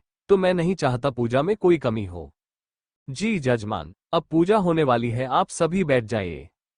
पंडित जी के कहने पर सभी लोग पूजा में बैठने लगे। रॉकी अपनी व्हाइट शर्ट और ट्राउजर में अपनी प्यारी वाइफी नताशा के साथ बैठा था। समर सफेद कुर्ते पजामे में अपने छोटे से बेटे माहिर को गोद में लिए, जिसने डैडी की मैचिंग का कुर्ता पजामा पहन रखा, और माही हमेशा की तरह लॉन्ग वन पीस गाउन। तो वही गोरी निक के सामने खड़े हल्के हाथों से नाखून चबाते हुए सोच रही थी उसे डिस्टर्ब करें या नहीं, कहीं वो क्रिश 2.0 गुस्सा तो नहीं होगा। उसका चेहरा इस वक्त कितना मासूम लग रहा था, जिसे देखते ही किसी की भी हंसी छूट जाती। काजल और अंश धनतेरस की ही पूजा के लिए जिंदल विला गए थे। हालांकि खुशी जी का प्लेन भी जाने वाला था, लेकिन अक्षत जी की तबीयत अचानक खराब हो गई थी और उन्हें रुकना पड़ा। अक्षत जी फिलहाल अपने कमरे में मौजूद थे और रेस्ट कर रहे थे, जिससे खुशी थोड़ी परेशान थी, पर बच्चों की खुशियों में वो फिलहाल कोई डिस्टर्बेंस नहीं चाहती थी। रॉकी अपनी बीवी नताशा के साथ आशी के एक बच्चे को संभाले हुए था और खुशी दूसरे को। उन्होंने आशी से कहा, आशी बेटा तुम और क्रिश भी। उनकी बात पूरी होने से पहले आशी ने मुस्कुराकर, जी मां मैं साइको को बुला कर लाती हूं, कहकर आशी वहां से चली गई। और तभी अचानक की किसी ने उसे कमर से पकड़ हाल के ही एक कोने में खींच लिया। आ कौन है? ओह तुमने तो मुझे डरा ही दिया था, कहकर उसने मुंह बनाया तो क्रिश प्यार से उसकी कमर चलते हुए आंखों में देख एक हाथ से उसके बालों को कानों के पीछे करते हुए बोला, क्यों डर गई थी? तुमने सोचा भी कैसे कि मेरे घर में मेरी ही नाक के नीचे कोई तुम्हें छू सकता है? हाथ डालकर कलेजा ना खींच लूं उसका? कहते हुए उसके चेहरे की एक्सप्रेशन सख्त हुए। तो उसकी बात सुनकर आशी ने मुस्कुरा कर कहा, हाँ हाँ पता है पता है, अब गुस्सा होने की जरूरत नहीं है और चलो पूजा का वक्त हो गया है। कहकर वो क्रिश का हाथ पकड़ वहां से ले जाने लगी, लेकिन तभी क्रिश ने उसके हाथ को पकड़ दोबारा अपने करीब खींचा और झटके से उसे दीवार से लगाकर उसके गले पर झुकने लगा था। उसकी आंखों में इंटेंसिटी थी, हाथों में शरारत। उसकी हरकतें आशी को से सहराने के लिए काफी थी। साइको क्या कर रहे हो? आशी की सांसें थमी। सब लोग सामने हैं, कोई देख लेगा? देख लेने दो, मुझे फर्क नहीं पड़ता, उसने धीमे से कहा कलेजे में उतरती आवाज में। तुम्हारे करीब आने के लिए तुम्हारे साइको को किसी से इजाजत या डर की जरूरत नहीं है। उसकी आंखों में इंटेंसिटी देख आशी ने मुस्कुराकर सीने पर हाथ रखते हुए कहा, हाँ जरूरत नहीं है, लेकिन फिलहाल कंट्रोल करने की जरूरत है साइको, भूलो मत अभी हमने पूजा करना है। और वह आगे कुछ कहती क्रिश ने उसके होठों पर उंगली रखी और मदहोशी से कहा, हर वक्त तुम्हें पूजा ही करनी होती है, कभी रोमांस के लिए भी वक्त निकालो। फायरफ्लाई में देख रहा हूं आजकल तुम्हें मेरे करीब आने में कोई इंटरेस्ट ही नहीं है। उसने आशी के चिन के नीचे उंगली रखी, चेहरा उठाया और आंखों में देखते हुए पूछा, क्या अब मैं तुम्हें अट्रैक्टिव नहीं लगता? ये प्यार कम हो गया है? क्रिश की आंखों में जलन नजर आ रही थी और उसकी बात सुनते ही आशी कुछ पल हैरान हुई, लेकिन अगले ही पल अपनी हंसी दबाते हुए बोली, साइको कैसी बातें कर रहे हो? तुम्हें अपने चार्म पर शक हो रहा है? आशी ने क्रिश को नीचे से ऊपर तक अपनी काली निगाहों से देखा और अगले ही पल शरारत से बोली, अब ऐसे होना भी चाहिए, कहकर वो वहां से जाने लगी। और उसकी बात सुनकर क्रिश की आंखें हैरानी से बड़ी हुई। होना चाहिए मतलब? कृष्ण ने झटके से आशी का हाथ पकड़ अपने करीब खींचा। ए साइको छोड़ो, मुझे पूजा में चलना है, जल्दी चलो, सब इंतजार कर रहे होंगे। सब लोग माय फुट। तुम ये बताओ, मुझे शक होना चाहिए इसका क्या मतलब है? तुम कहना क्या चाहती हो? फायरफ्लाई, क्या तुम्हें लगता है मेरा चर्म सचमुच कम हो गया है? क्रिश की आंखों में धीरे धीरे गुस्सा और जलन उतर रही थी, जिसे समझते ही आशी अपनी आंखें मटकाने लगी। साइको तुम, वह आगे कुछ कह पाती उससे पहले ही मॉम एना ने उन्हें पीछे से आवाज देते हुए कहा, क्रिश, आशी का बेटा, तुम लोग यहाँ क्या कर रहे हो? जल्दी चलो, पूजा का वक्त हो गया है। बच्चों के लिए स्पेशल पूजा रखवाई गई है, उसका मुहूर्त निकालता जा रहा है। और आशी, वो अलता की थाल कहाँ रखी है बेटा? पंडित जी मांग रहे हैं प्रिंसेस के पैरों में लगाने के लिए। जी मॉम, मैं लेकर आती हूँ, कहकर आशी ने एक नज़र अपने साइको की तरफ देखा और फिर अपनी हंसी दबाते वहां से चली गई। तो वही क्रिश के तो चेहरे के रंग देखने लायक थे, बदन मानो गुस्से से तप रहा था। कुछ देर बाद क्रिश और आशी बच्चों के साथ पूजा में बैठे हुए थे और क्रिश अपनी जल्दी निगाहों से अपनी बीवी को देख रहा था, जिसे आशी शरारत से नजर झुकाए इग्नोर करने की कोशिश कर रही थी। कि तभी राहुल जी ने अपनी छोटी सी पोती को गोद में लिए हुए कहा, पंडित जी याद रखिएगा पूजा में कोई कमी ना हो, क्योंकि धनतेरस की यह पहली पूजा सिर्फ माता लक्ष्मी के लिए नहीं बल्कि हमारे घर की इस छोटी लक्ष्मी के लिए भी इम्पोर्टेंट है। जी जजमान, आप हमें पेपर दे दीजिए, पंडित जी ने कहा। तो राहुल अपनी पत्नी ऐना की तरफ देखते हुए, एन स्वीट हार्ट, वो पेपर्स? हाँ अभी देती हूँ, ये लीजिए पंडित जी, कहकर ऐना ने हाथ में मौजूद कुछ फाइल और पेपर्स पंडित जी की तरफ बढ़ाए, जिन्हें देखते हुए आशी ने कंफ्यूज होकर पूछा, बाबा ये पेपर्स कैसे हैं? आशी के एक सवाल पर बाकी फैमिली मेंबर्स ने भी सवालिया नजर से उनकी तरफ देखा है, तो राहुल ने मुस्कुराकर बताया, बताता हूँ आशी, ये कुछ इंपॉर्टेंट बिजनेस डॉक्यूमेंट है। वो एक्चुअली, रॉकी तुम्हें याद होगा ना, आज से कुछ महीने पहले तुमने एक इन्वेस्टमेंट की थी और मुझे बताया था कि उसमें तुम्हें बहुत लॉस हुआ है क्योंकि वो कंपनी बैंकक्रप्ट हो गई है। डैड, राहुल की बात सुन रॉकी ने हाँ में सर हिलाते हुए बताया, यस डैड, मुझे याद है, और वह कंपनी जिसके शेयर मैंने खरीदे थे वो मैंने आपको दिए थे ताकि आप उसे किसी एनजीओ में डिनोट कर दें, वैसे भी उसकी वैल्यू ना के बराबर थी। हाँ मुझे याद है रॉकी, तुमने बताया था, नताशा ने कहा और कंफ्यूजन से अपने ससुर राहुल की तरफ देखते हुए बोली, यस डैड, बट उसके बारे में अभी? नताशा कुछ पूछ पाती उससे पहले ही राहुल ने मुस्कुरा कहा, बताता हूँ बेटा, यही तो मीजिक है। दरअसल बात यह है कि मैं उस शेयर को डोनेट करने ही वाला था, लेकिन अचानक मुझे पता चला उस कंपनी ने अपनी कंपनी का एक बहुत बड़ा इंश्योरेंस ले रखा था, जिसका क्लेम उन्होंने चैलेंज किया था और वह जीत गए थे। यानी उनका कर्ज तो उतर चुका था पर कंपनी अभी भी लॉस में थी। फिर ना जाने क्या सोचकर मैंने बाकी चिल्लर के भाव के शेयर दूसरे शेयर होल्डर से खरीद लिए और कंपनी ओवरटेक कर ली। सच कहूं तो मुझे उम्मीद बिल्कुल नहीं थी, मैं बस इतना चाहता था कि रॉकी के पैसे जो इन्वेस्ट है वो निकल आए। लेकिन तुम लोगों को ये जानकर हैरानी होगी कि मैंने जैसे ही कंपनी को हमारी प्रिंसेस इश्की के नाम से रीपेटेंट करवाया, हमारा सिर्फ लॉस ही कवर नहीं हुआ बल्कि आज उसकी वैल्यू 500 टाइम्स ज्यादा है। सच, मुझे तो पूरा यकीन है ये सब हमारी प्रिंसेस के शुभ कदमों से हुआ है, कहकर राहुल ने बड़े प्यार से अपनी पोती के गालों पर किस करते हुए कहा। इसीलिए मैंने डिसाइड किया कि अब से इस घर में मेरे और ऐना की कंपनी के जितने भी इन्वेस्टमेंट होंगे तब हमारी प्रिंसेस के नाम से होंगे, और इसकी शुरुआत होती है आज से। आज तुम लोग ये जो पेपर देख रहे हो, मैंने और ऐना डिसाइड किया है कि हम हमारे घर के सभी नन्हे मेंबर्स यानी माहिर, क्रियांश, आरांश, सभी बच्चों के नाम पर अपने न्यू प्रोजेक्ट को लॉन्च कर रहे हैं, जो डेविडसन खानदान के new launching company Ishki group of company के अंडर होगा। राहुल की बात सुनकर सभी लोग हैरान थे और तभी पंडित जी ने पेपर आगे बढ़ाते हुए इश्की के लाल अलता से भरे कदमों को उन पेपर्स पर रखा, तो इसके साथ ही सभी के चेहरे पर बड़ी सी मुस्कान के साथ हाथों से तालियों की गड़गड़ाहट गूंज उठी। तो वही सबको अचानक हंसते मुस्कुराते हुए देखकर वह नन्ही शैतान इश्की दादाजी की आंखों का तारा दादा राहुल की गोदी में हाथ पैर मारते हुए अपने एटीट्यूड से इस तरह राजर्जा रही थी जैसे किसी महल की प्रिंसेस हो, और आखिर हो भी क्यों ना, आज की शाम की सबसे ज्यादा सेंटर ऑफ अट्रैक्शन वही तो थी, डेविडसन खानदान की छोटी लक्ष्मी, जिसके नन्हे कदमों को देवी लक्ष्मी का आशीर्वाद समझ दादा राहुल खुशी से फूले नहीं समा रहे थे। और आखिर हो भी क्यों ना, उनके पूरे 5 जनरेशन बाद खानदान की यह पहली लक्ष्मी थी जो बेटी के रूप में इस खानदान को नवाजी गई थी। क्रिश का पजेसिवनेस और लाइव स्ट्रीमिंग, सभी के चेहरे पर बड़ी सी मुस्कान के साथ हाथों से तालियों की गड़गड़ाहट गूंज उठी। तो वही सबको अचानक हंसते मुस्कुराते हुए देखकर वह नन्ही शैतान इश्की दादाजी की आंखों का तारा दादा राहुल की गोदी में हाथ पैर मारते हुए अपने एटीट्यूड से इस तरह राजर्जा रही थी जैसे किसी महल की प्रिंसेस हो, और आखिर हो भी क्यों ना, आज की शाम की सबसे ज्यादा सेंटर ऑफ अट्रैक्शन वही तो थी, डेविडसन खानदान की छोटी लक्ष्मी, जिसके नन्हे कदमों को देवी लक्ष्मी का आशीर्वाद समझ दादा राहुल खुशी से फूले नहीं समा रहे थे। और आखिर हो भी क्यों ना, उनके पूरे 5 जनरेशन बाद खानदान की यह पहली लक्ष्मी थी जो बेटी के रूप में इस खानदान को नवाजी गई थी। रात का वक्त, पूजा और की आरती के बाद सब अपने अपने कमरों की ओर जा चुके थे, लेकिन आज की रात इस शानदार हवेली का एक कोना ऐसा था जहां अभी भी हलचल बाकी थी। सुनहरे सिल्क गाउन में लिपटी आशी अपने ड्रेसिंग टेबल के सामने बैठी थी, हाथ में फेस क्रीम और होठों पर अपने ही शरारती मजाक की मुस्कान। क्रिश का गुस्से और जलन से तमतमाया हुआ चेहरा याद कर उसके दिल में तितलियां उड़ रही थी, लेकिन कब तक ये तो भगवान ही जानते थे। और ठीक उसी वक्त धड़ाक, दरवाजा इतनी जोर से खुला कि कमरे की हवा तक थर्रा गई। आशी की आंखें हैरानी से चौड़ी हुई और नजरें झट से बेड पर गईं, जहां उसके 3 नन्हे शैतान गहरी नींद में सो रहे थे।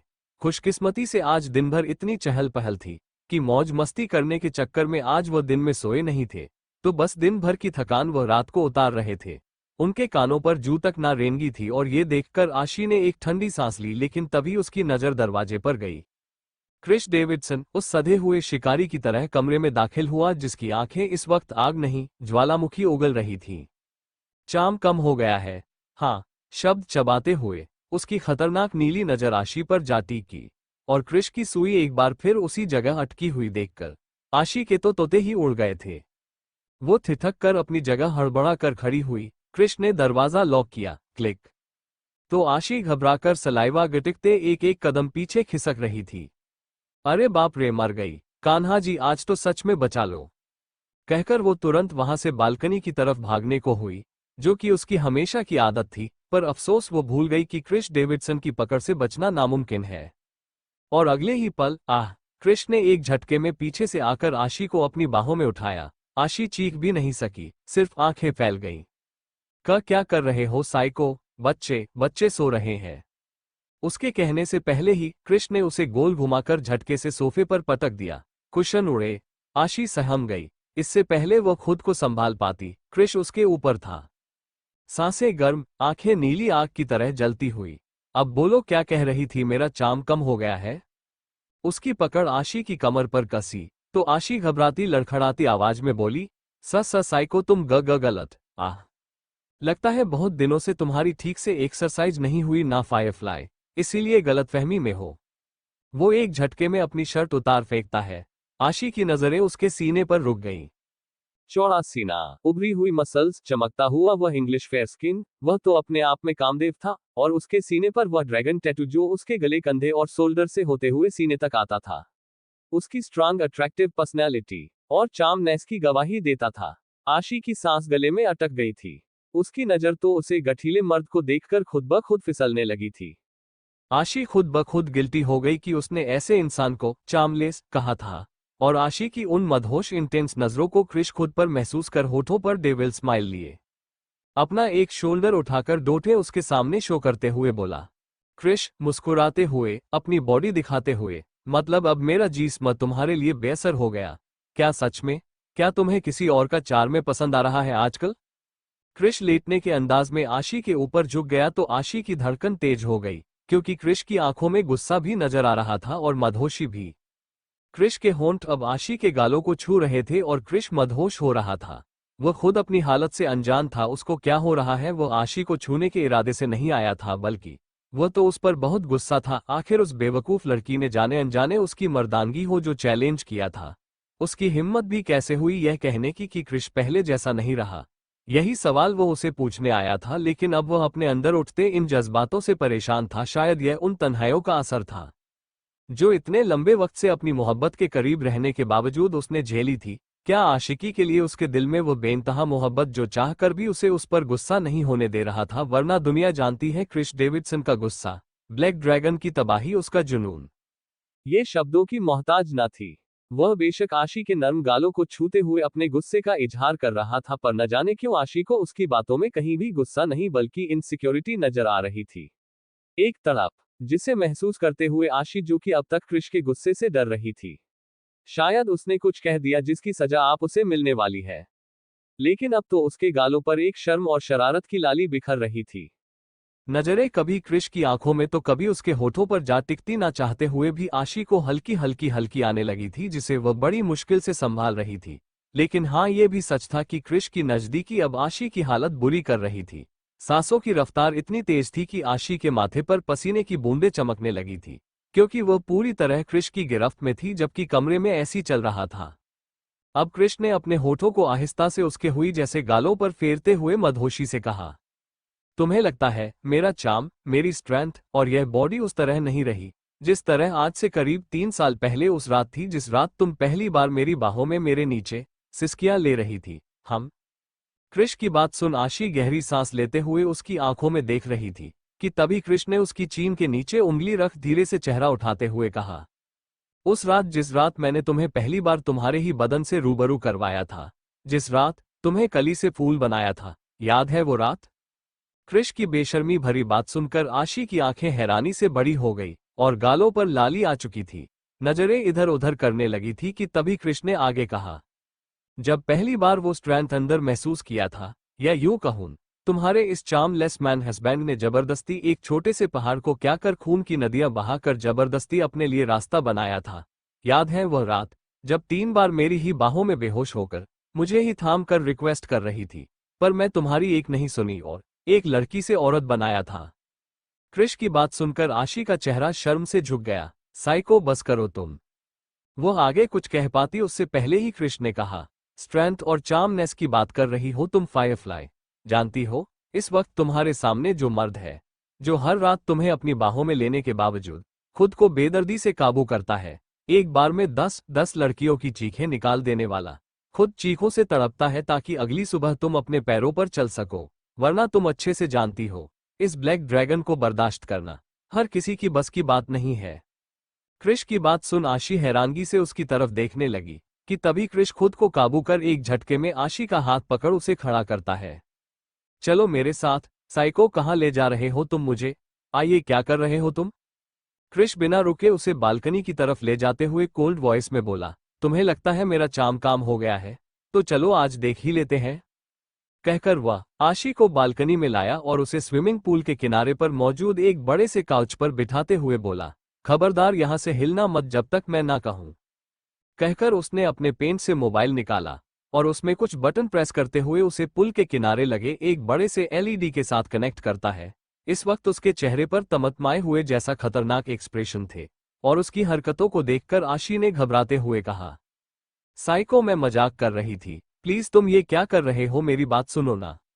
वो अपनी जगह से उठने लगी कि तभी कृष ने चिल्लाकर उंगली दिखाते हुए कहा, स्टॉप, कहा ना वहीं बैठो। आशी घबराकर वापस अपनी जगह बैठ गई और अपनी मासूम आंखों से उसे देखने लगी तो कृष मोबाइल पर दोबारा बटन प्रेस करते हुए बोला, तुम्हारे लिए यह मजाक होगा फायरफ्लाई, पर मेरे लिए नहीं। तुम्हें लगता है अब मेरे चाम में वह बात नहीं रही जो पहले तुम्हारी सांसें रोक देती थी? सच में? तो आज देख ही लेते हैं।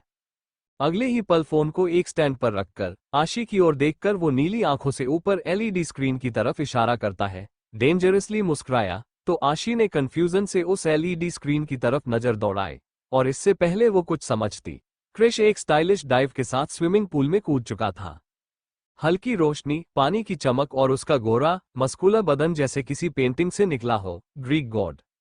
आशी की आंखें हैरानी से बड़ी हो गई क्योंकि अब कृष रात के इस वक्त स्विमिंग पूल के ठंडे पानी में स्टाइल के साथ स्विमिंग कर रहा था। कभी अपने गोल्डन रेशमी बालों को हाथों से पीछे झटकता तो कभी दोनों हाथों से पीठ के बल तैरता। बॉडी पर पानी की बूंदें उसके एब्स पर ठहर ठहर कर गिर रही थी और अचानक ही आशी की सांस गले में अटक गई क्योंकि अब उसे पता चला था कि कृष ने लाइव स्ट्रीमिंग चालू की थी जो फोन के जरिए वायरलेस कनेक्ट बड़ी सी स्क्रीन पर चल रहा था। और क्रिस डेविडसन के इस लाइव स्ट्रीमिंग ने तो मानो इंटरनेट पर भूकंप ला दिया था। 1 मिलियन, 2 मिलियन, 3 मिलियन और कुछ ही सेकंड में धीरे धीरे उसकी गिनती लाइव व्यूअर काउंट 5.4 मिलियन जोड़ तक पहुंच चुकी थी और कमेंट सेक्शन के लाइव कमेंट्स आशी स्क्रीन पर पढ़ रही थी जिसमें कुछ लोग लिख रहे थे, OMG, fire is this even legal? My phone is burning, कहीं इंटरनेट क्रैश ना हो जाए। किसी ने लिखा, Who needs air when Krish Davidson is breathing in water loudly crying dill? किसी का comment, Krish, please drown me instead loudly crying I volunteer. Those ABS, that jawline, I'll sell my soul for one night. किसी ने लिखा, oh my God, मैंने सुना Krrish Davidson शादीशुदा है। Krish please please please please divorce your wife. मैं भीख मांगती हूँ। Please marry me, please kill me, anything just touch me. Krish can you please be my daddy? This man is hotter than global warming and deeper than my daddy issues. Krish please choke me respectfully. कुछ comment इतने बेशर्म और अश्लील थे कि pool किनारे लगी lead screen पर पड़ते ही आशी की आंखें चौड़ी हो गईं। उसका चेहरा शर्म और गुस्से से सुर्ख लाल हो गया। OMG, ये लड़कियां ये क्या क्या लिख रही हैं? साले पब्लिक में मेरे मर्द के लिए ऐसे? His chest looks like it was sculpted by angry gods and naughty devils. आशी ने गुस्से में होंठ भींचे। क्रिश के गीले बालों से टपकते पानी की बूंदें उसकी उभरी हुई जॉलाइन से गुजरकर कॉलरबोन पर ठहर गई थीं। लाइव स्ट्रीमिंग का स्क्रीन हलकते हुए गिनती बढ़ा रहा था। 6.1 मिलियन, 6.5, 7.2 मिलियन। LED स्क्रीन की रोशनी में जलते हुए कमेंट्स किसी म्यूजिकल बम की तरह फ्लैश हो रहे थे। कुछ और कमेंट्स जो आशी को शक से शौक तक ले गए। जब लड़कों ने लिखना शुरू किया, I was straight, now I'm not sure. Krish is a walking gender crisis. आशी के चेहरे की एक्सप्रेशन बदलते जा रहे थे और आंखों कानों से धुआं निकलने लगा था, जिसे देखकर क्रिश के होठों पर एक अजीब सी मुस्कान आई और वह धीरे से पानी से बाहर निकला। स्विमिंग पूल की सीढ़ी को पकड़कर वह और भी ज्यादा कातिलाना लग रहा था, जो देखते ही लोगों में पागलपन का नशा चढ़ चुका था। उसकी इस मुस्कान को देखकर किसी ने लिखा, Oh my God, that smile should come with a warning label. Caution, may cause instant pregnancy flushed. Krish, marry me and I'll let you drown me in your pool daily, loudly crying tapakta pasina. I don't want a boyfriend, I want Krish in a tuxedo or then without it, loudly crying fire. Can I be the pool water? Just once? Please step on me with your mafia boots, sir, loudly crying I beg. One chance, just one night. I promise I'll never ask for anything again. LED screen की बत्तियां फड़क रही थीं और आशी की कनपटी से पसीना टपक रहा था। गुस्से, जलन और शर्म के मिक्स इमोशंस से आशी से अब देखा ना जा सका और वह एकदम से खड़े होकर जोर से चिल्लाए। बस बहुत हो गया, कहकर आशी ने चिल्लाते हुए पास में रखा फ्लावर वास उठाकर जोर से LED स्क्रीन पर दे मारा और अगले ही पल वो जोरदार आवाज के साथ टुकड़े टुकड़े हो चुका था। लेकिन फोन से कनेक्ट होने के कारण लाइव स्ट्रीमिंग अभी भी चालू थी, पर आशी ने उस पर ध्यान नहीं दिया। अगले ही पल पैर पटकते पुल की सीढ़ी पर खड़े क्रिश के पास आई, जो होठों पर शरारती मुस्कान लिए बस उसे ही देख रहा था और बस बहुत हो गया, लड़कियां पटाओगे, लाइव स्ट्रीमिंग पर अपनी बॉडी दिखाओगे, HHHH, चाम साबित करना है तुम्हें, तो ठीक है अब करो, कहकर उसने आव देखा न ताव और दांत पीसते हुए एकदम से उसके सीने पर हाथ रख झटके से पानी में धक्का दिया। क्रिश खुद को संभाल नहीं पाया और पीछे की तरफ पानी में गिरने लगा, लेकिन वह अकेले गिर जाए ऐसा तो क्रिश डेविडसन था ही नहीं। गिरने से पहले उसके हाथ आशी के कमर में आ चुके थे और इससे पहला आशी खुद को संभालती अगले ही पल वो क्रिश के साथ पानी में गिरी। आह हा। दूसरी तरफ लाइव स्ट्रीमिंग में यह नजारा देखते हुए पब्लिक की आंखें हैरानी से बड़ी हो गई थी। हालांकि आशी का चेहरा उन्हें नजर नहीं आया था क्योंकि उसकी पीठ मोबाइल की तरफ थी, लेकिन दुनिया साफ देख सकती थी कि क्रिश के साथ कोई छोटी सी लड़की है, जिसे देखते ही पब्लिक में तांडव मच गया था। हर कोई आशी को क्रिश से दूर रहने की धमकी दे रहा था, तो कोई उसकी किस्मत से जलन। सभी आंखें फाड़े अब यह नजारा देखने लगे थे और अब सबके दिल में क्यूरोसिटी थी उस लड़की को देखने की। धीरे धीरे लिव स्ट्रीमिंग 15 मिलियन प्लस पार कर चुकी थी और अब अमेरिका से बाहर विदेशों तक पहुंच चुकी थी। क्रिश का शौकन सच, क्यों उड़े आशी के होश, आह हा। दूसरी तरफ लाइव स्ट्रीमिंग में यह नजारा देखते हुए पब्लिक की आंखें हैरानी से बड़ी हो गई थी। हालांकि आशी का चेहरा उन्हें नजर नहीं आया था क्योंकि उसकी पीठ मोबाइल की तरफ थी, लेकिन दुनिया साफ देख सकती थी कि क्रिश के साथ कोई छोटी सी लड़की है, जिसे देखते ही पब्लिक में तांडव मच गया था। हर कोई आशी को क्रिश से दूर रहने की धमकी दे रहा था, तो कोई उसकी किस्मत से जलन। सभी आंखें फाड़े अब यह नजारा देखने लगे थे और अब सबके दिल में क्यूरोसिटी थी उस लड़की को देखने की। धीरे धीरे लिव स्ट्रीमिंग 15 मिलियन प्लस पार कर चुकी थी और अब अमेरिका से बाहर विदेशों तक पहुंच चुकी थी। तो वही हाल अब कुछ ये था कि शर्टलेस सिर्फ अपने ट्राउजर में मौजूद क्रिश और सुनहरे नाइट ड्रेस में मौजूद आशी। आए है, पानी की तेज लहरों ने जैसे ही दोनों के शरीर को निगला, एक सेकंड के लिए सब कुछ ठहर गया। स्विमिंग पूल की नीली लाइट्स नीचे से चमक रही थी और बीच पानी में दो जिस्म एक दूसरे से लिपटे हुए, एक दूसरे की आंखों में उलझे हुए, जैसे तैर नहीं रहे, डूब रहे हों एक दूसरे में। ठंड के इस मौसम में दोनों का बदन उसे ठंड पानी में बुरी तरह भीग चुका था। क्रिश के दोनों हाथ आशी की कमर पर थे और उसकी आंखों में देख रहा था, जहां उसे गुस्सा और जलन साफ नजर आ रही थी। आशी की काली आंखें उस नीली आंखों वाले पत्थर दिल इंसान की आंखों से जा मिली थी, जो उसे सिर्फ उसकी एक बात को दिल से लगाकर उसके दिल के टुकड़े कर रहा था। क्रिश ने नोटिस किया आशी की आंखों में आंसू आ गए थे और निचले होंठ बाहर की तरफ आने को बेताब थे, पर वह किसी तरह खुद को मजबूत दिखाने की कोशिश कर रही थी, जैसे उसे कोई फर्क ही ना पड़ता हो। क्रिश की नज़र उस मासूम चेहरे पर जा टिकी थी, क्योंकि आशी का काला काजल रोने की वजह से उसके चेहरे पर फैल गया, लंबी भीगी पलकें और खूबसूरत लंबे काली रेशमी बाल क्रिश के सीन और उसके चेहरे पर बिखरे हुए थे। उसकी नाइट ड्रेस आशी के बदन से चिपक चुकी थी, जिससे उसके भीगे बदन से और भी कशिश पैदा हो रही थी। वो छोटी सी पतली सी नाक रोने की वजह से सुर्ख लाल हो गई थी और हमेशा की तरह थोड़ी बहने लगी थी। सफेद गुलाबी गालों पर आंसू जम चुके थे और गुलाबी नर्म होंठ अब क्रिश की मजबूत बाहों की पकड़ में फड़फड़ा रहे थे। आशी को महसूस हुआ वह कमजोर पड़ने वाली है, तो जल्दी से वो क्रिश के सीने पर हाथ रख खुद से दूर धक्का देने की कोशिश करने लगी। लेकिन क्रिश, जिसकी नज़र उस हसीन बला को निहारने में कोई हुई थी, जो हर बार उसके करीब आकर उसके दिल को धड़का आ जाती थी, उसके सांसों की खुशबू और बदन से आ रही भीनी भीनी महक क्रिश को पागल करने लगी थी। आशी के सख्ती से दूर करने पर भी वो दूर ना हुआ, क्योंकि वो चट्टान सा शरीर इस नाजुक फूल से कैसे हिलता। वो किसी महखाने में बैठे शराबी की तरह उन कपकपाते गुलाबी होठों को देख रहा था, जो ठंड की वजह से थरथरा रहे थे। नवंबर का महीना और रात का वक्त, कैलिफोर्निया में बर्फ जमा देने वाली ठंड थी। आशी की हालत खराब हो रही थी, लेकिन क्रिश को तो अब नशा चढ़ चुका था। छा छोड़ो मुझे तुम। वह आगे कुछ कह पाती उससे पहले ही आंखें हैरानी से बड़ी हो गई, क्योंकि क्रिश ने बिना एक पल गवाए उसने अपने होठ उसके होठों से जोड़ दिए, आहिस्ता से उसके छोटे छोटे मुलायम होठों को अपने मुंह में ले लिया। और आशी की तो जैसे जान हवा हो गई थी, क्योंकि उसका फिलहाल ना तो ऐसा कोई इरादा था और ना ही मूड। वो तो बहुत गुस्से में थी। वो अब क्रिश को एक बार फिर खुद से दूर करने लगी, लेकिन क्रिश तो आप उसके होश ठिकाने लगाने वाला था, क्योंकि अब वो उसने उसको जुनून और शिद्दत से किस करना शुरू कर दिया था। और आशी तो जैसे शौक हो चुकी थी। क्रिश इस गुस्से वाले पल को भी रोमांस में बदल रहा था, उसको किस कर रहा था, और अब वो किस नहीं बल्कि उसके के होठों को खा रहा था। आशी उसका साथ देना चाहती थी, लेकिन उसे तो गुस्सा था ना। वो उसे खुद से दूर करने की कोशिश करती, और जितना कोशिश करती क्रिश उतना ही पैशनेट हो रहा था। आशी उसकी किस की स्पीड को संभाला नहीं पा रही थी। वो उसको एक लम्हा भी सांस नहीं लेने दे रहा था। ये एक अमेरिकन की वाइल्ड किस थी, जो उस जैसी मासूम सी हिंदुस्तानी लड़की की हालत खराब कर रही थी। वह भला इसका मुकाबला कहाँ से करती। उसका दिल कभी क्रिश का साथ देने का करता, तो कभी दिमाग गुस्सा होकर खुद से दूर झटकने का, पर अफसोस उसका किसी पर भी बस नहीं चल रहा था, या यूं कहें क्रिश चलने नहीं दे रहा था। उसकी किस करने की इतनी स्पीड थी कि आशी के होठों उसके होठों से एक लम्हे को भी आजाद नहीं हो रहे थे। उसकी ये शिद्दत उस लड़की की जान पर बन रही थी। अब वो पूरी हिम्मत बटोरकर क्रिश के सीने पर हाथ रख खुद से दूर धक्का देने की कोशिश कर रही थी, लेकिन क्रिश उसकी सुने तब ना।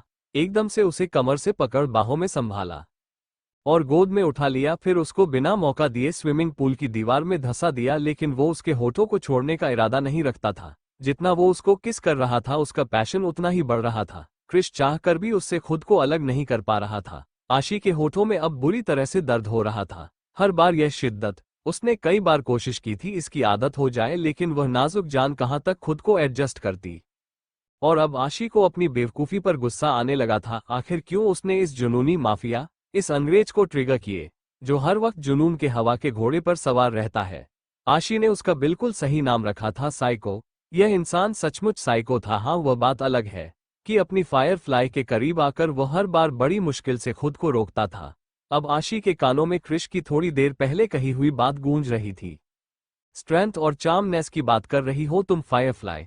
जानती हो, इस वक्त तुम्हारे सामने जो मर्द है, जो हर रात तुम्हें अपनी बाहों में लेने के बावजूद खुद को बेदर्दी से काबू करता है, एक बार में 10 लड़कियों की चीखें निकाल देने वाला, खुद चीखों से तड़पता है ताकि अगली सुबह तुम अपने पैरों पर चल सको। वरना तुम अच्छे से जानती हो, इस ब्लैक ड्रैगन को बर्दाश्त करना हर किसी की बस की बात नहीं है। इन बातों को याद कर आशी की जान अब हवा होने लगी थी। उसे एहसास हुआ क्रिश बिल्कुल सही कह रहा था। वह हर बार अपनी मोहब्बत के लिए खुद को काबू करता है, वरना अगर वह किसी दिन अपने असली रूप में आया, तो उस नन्ही सी जान को जाने से कोई नहीं रोक सकता था। इन बातों को याद कर आशी की हालत खराब हो रही थी और डर लग रहा था कहीं क्रिश इस बार अपना कंट्रोल लूज ना कर दे, वरना पंडित जी की बात, उसकी कसम, और उससे भी पहले उसकी जान। तीनों एक साथ उड़ने वाले थे। ये सोचकर ही अब आशी की आंखों से आंसू बहने लगे। पहले तो उसके लिए इस साइको का गुस्सा बर्दाश्त के बाहर था और अब उसका जुनून और शिद्दत जानलेवा लग रही थी। वो स्ट्रगल करते हुए थक चुकी थी, लेकिन वो पहाड़ 1 इंच भी उससे दूर ना हुआ। अब आशी ने महसूस किया कि इस ठंडे पूल के पानी में कड़काती ठंड में भी क्रिश के जी स्म की गर्मी उसके बुरी तरह पसीने छुड़ा चुकी थी। लेकिन ये ड्रैगन मानो आप ही में नहीं था। जैसे वो जन्मों का प्यासा हो और उसको पीने के लिए दरिया मिल गया हो। और आज वो इसको होठों के जरिए पीन जाना चाहता था, उसको खा जाना चाहता था। इस बात से बेखबर वो नाजुक सी लड़की उसकी शिद्दतों को सह पा रही है और उसका जी स्म बेजान सा हो रहा है। लेकिन क्रिश को कोई होश नहीं था। उसने अपना हाथ अब आशी के सर के पीछे लगा लिया था क्योंकि उसकी गर्दन धलक रही थी, लेकिन उसके होठों को आजाद नहीं किया था। और क्रिश उसको किस करता हुआ उसके बदन से नाइट ड्रेस एक झटके में रिमूव कर चुका था। इसके बाद वो अपनी मजबूत हाथों से उसके बदन के हर इंच को नापते हुए उन खूबसूरत ऊंचाई को थम चुका था जो अब आशी की जान डबल तरीके से लेने वाली थी। आशी अब अपनी हल्की खुली सुर्ख आंखों से वो उस व्हाइट पहाड़ जैसी बॉडी को देख रही थी जिसे देखकर अब उसकी जान हलक में अटक गई। उसके हैवी चेस्ट पर एक साइड वो बड़ा सा ड्रैगन टैटू जो कंधे और शोल्डर से होते हुए उसकी छाती तक आते थे, और उसके ठीक नीचे वो छोटी सी फायरफ्लाई जिसे उस ड्रैगन ने चारों तरफ अपनी आगोश में भर रखा था, जिसे देखकर आशी को अपनी फिलहाल होने वाली हालात नजर आ रही थी। बिल्कुल वैसे ही कंडीशन, प्रोटेक्शन, पजेसिवनेस, डोमिनेशन और सिक्योरिटी के साथ, मानो अब दोनों के बीच हवा भी नहीं आएगी। आशी को सांस लेना भी मुश्किल हो गया था। वो बड़ी मुश्किल से ऑक्सीजन के लिए स्ट्रगल कर रही थी, लेकिन वह खुद हैरान थी वो अब तक बेहोश क्यों नहीं हुई, क्योंकि क्रिश ने तो उसकी यही हालत बनाई थी। लेकिन वह इस बात से अनजान थी कि क्रिश उसे किस करते हुए ही अपनी सांसें उसके जी स्म में उतार रहा था, ताकि वो लड़की उसके आगोश में रहकर भी आजाद ना हो। प्रोटेक्शन का वह वादा वो अपनी दीवानगी और जुनून में भी पूरा कर रहा था। अब उसने बिना एक पल गंवाए आशी की नाजुक कमर के नीचे एक हाथ रखकर उसको ऊपर उठा लिया और उसके इना के ऊपर ही उभर पर अपने होंठ रख दिए। आह! उसने हल्के से काटा था आशी किसी की निकली, तो क्रिश ने उसे स्विमिंग पूल के किनारे पर बिठाकर पैरों को सेपरेट कर उसके और करीब आया। वो पानी के अंदर खड़ा था और आशी किनारे पर बैठी थी। वह घबरा रही थी और उसकी इतनी भी हिम्मत नहीं थी कि वह बैठ सके। एकदम से पीछे की तरफ गिरी, लेकिन चोट लगती है उससे पहले ही कृष्ण ने अपना हाथ लगाकर उसे सर के नीचे सहारा दिया। आशी गहरी गहरी सांस लेने लगी, तो कृष्ण ने उसके पैर पकड़ और करीब खींचा, और अब उसके पैर कृष्ण की कमर में लिपटे हुए थे। कृष्ण ने उसे अब भी ना छोड़ा और उसे सांस लेने का मौका देते हुए उसके ऊपर झुका, धड़कनों को अपने होठों में भर लिया और पूरी ताकत के साथ उसकी जान खींचने लगा। साई को छोड़ो प्लीज, आशी की चीख निकली। सांस लेने के स्ट्रगल से उसका सीन ऊपर नीचे हो रहा था और यह कृष को पागल कर रहा था। वो यहां भी नहीं रुका, बल्कि पूरी शिद्दत से उसके नर्म स्किन को अपने होठों में भर रखा था। वो उस पर अपनी दीवानगी लुटा ही रहा था जब बेहोशी की कगार पर खड़ी आशी को कुछ याद आया और उसने बड़ी मुश्किल से अपनी बोझ लाखों को घुमाकर साइड स्टैंड पर लगे फोन की तरफ देखा और हड़बड़ाकर घबराते हुए बोली, साइको प्लीज प्लीज रुको, वो तुम्हारा फोन। उसने वो स्ट्राइमिंग। इससे पहले वो आगे कुछ कह पाती, कृष उसके उभरा से नीचे आते हुए कमर, पेट और थाई को चुमते हुए बेताबी से बोला, डोंट वरी, घबराओ मत फायरफ्लाई, सब क्रैश हो चुका है। कृष की बात सुनकर आशी हैरानी से उसकी तरफ देखने लगी। उसे कुछ समझ नहीं आया तो कृष एकदम से अपना ट्राउजर खोल पूल में फेंकते हुए बोला, तुम्हारे चार्मलेस साइको का चार्म में है, जिसका ट्रैफिक इंटरनेट भी कंट्रोल नहीं कर पाता। इतना कहकर उसने आशिक हाथ पकड़ झटके से अपने करीब खींचा।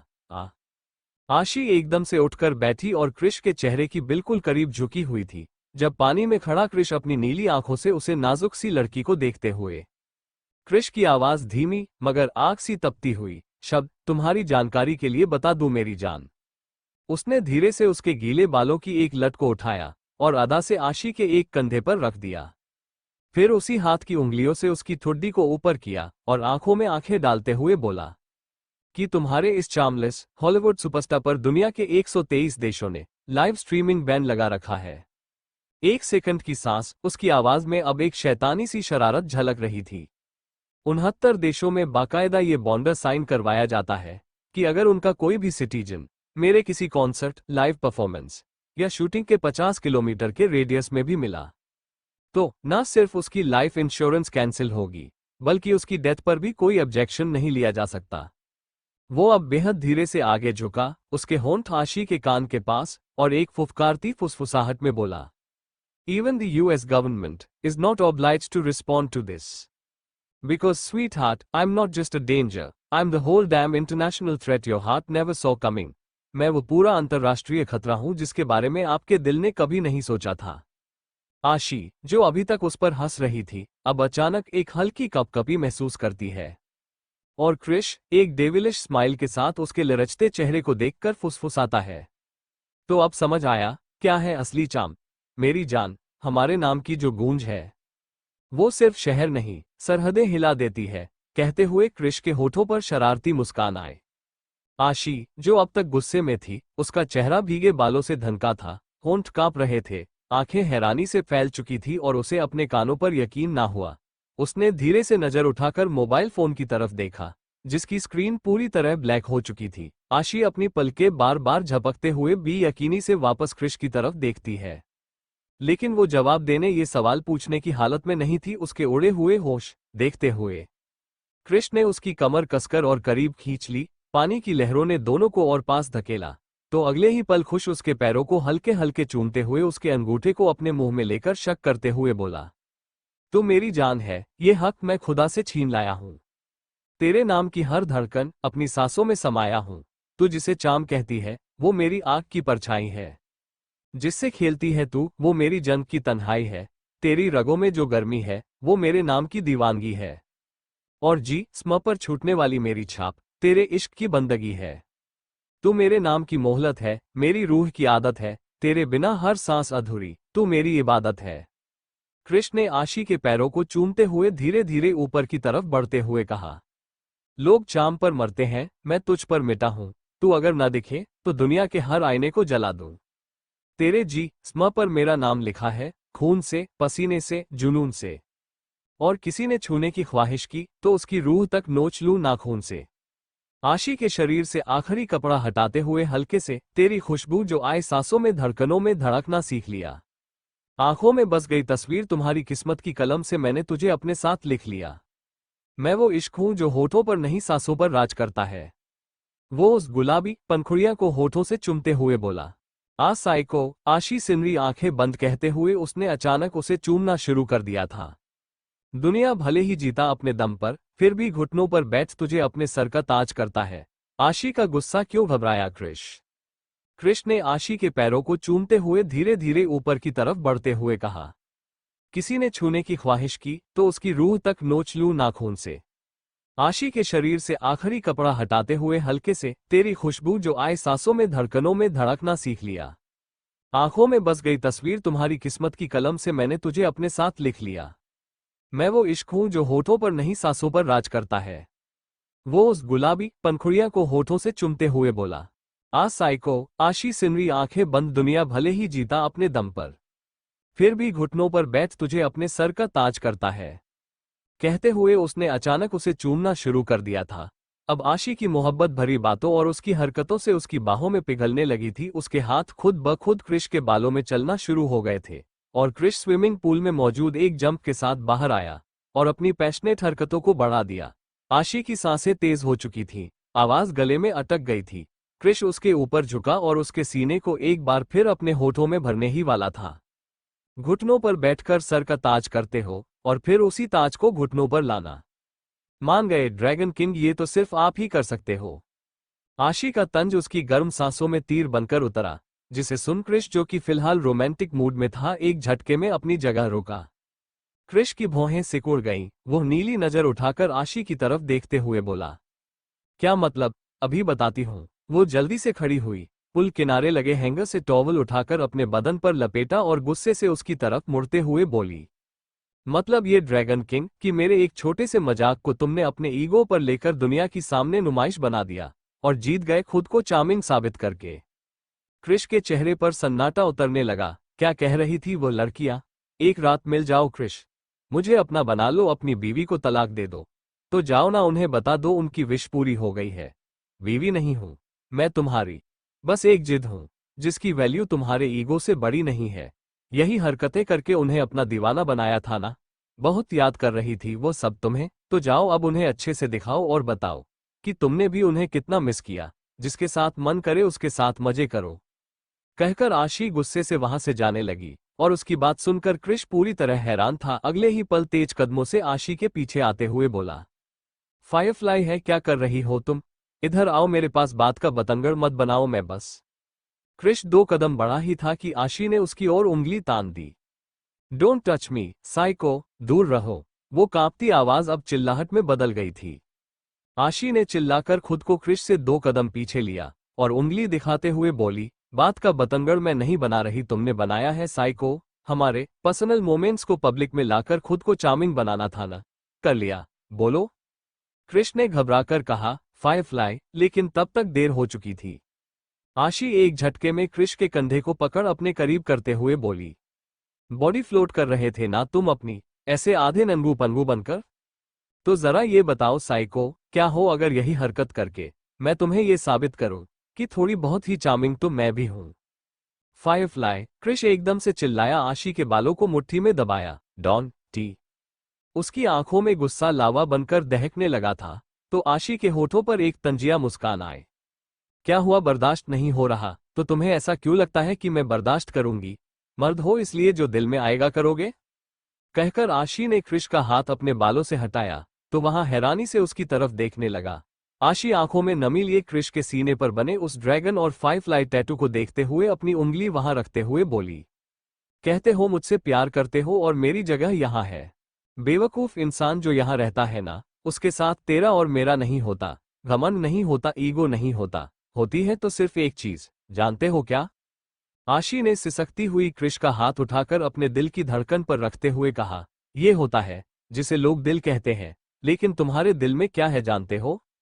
आशी अपनी एक उंगली क्रिश के दिमाग पर पॉइंट करते हुए बोली, ये जिसमें तुम्हारा ईगो भरा है, कभी गुस्सा तो कभी पागलपन, और इन सबको मिलाकर बनता है ड्रैगन किंग, जो हर चीज को जीत और हार से तय करता है, फिर चाहे वो लोगों की बातें हो या तुम्हारी फायरफ्लाई का एक छोटा सा मजाक।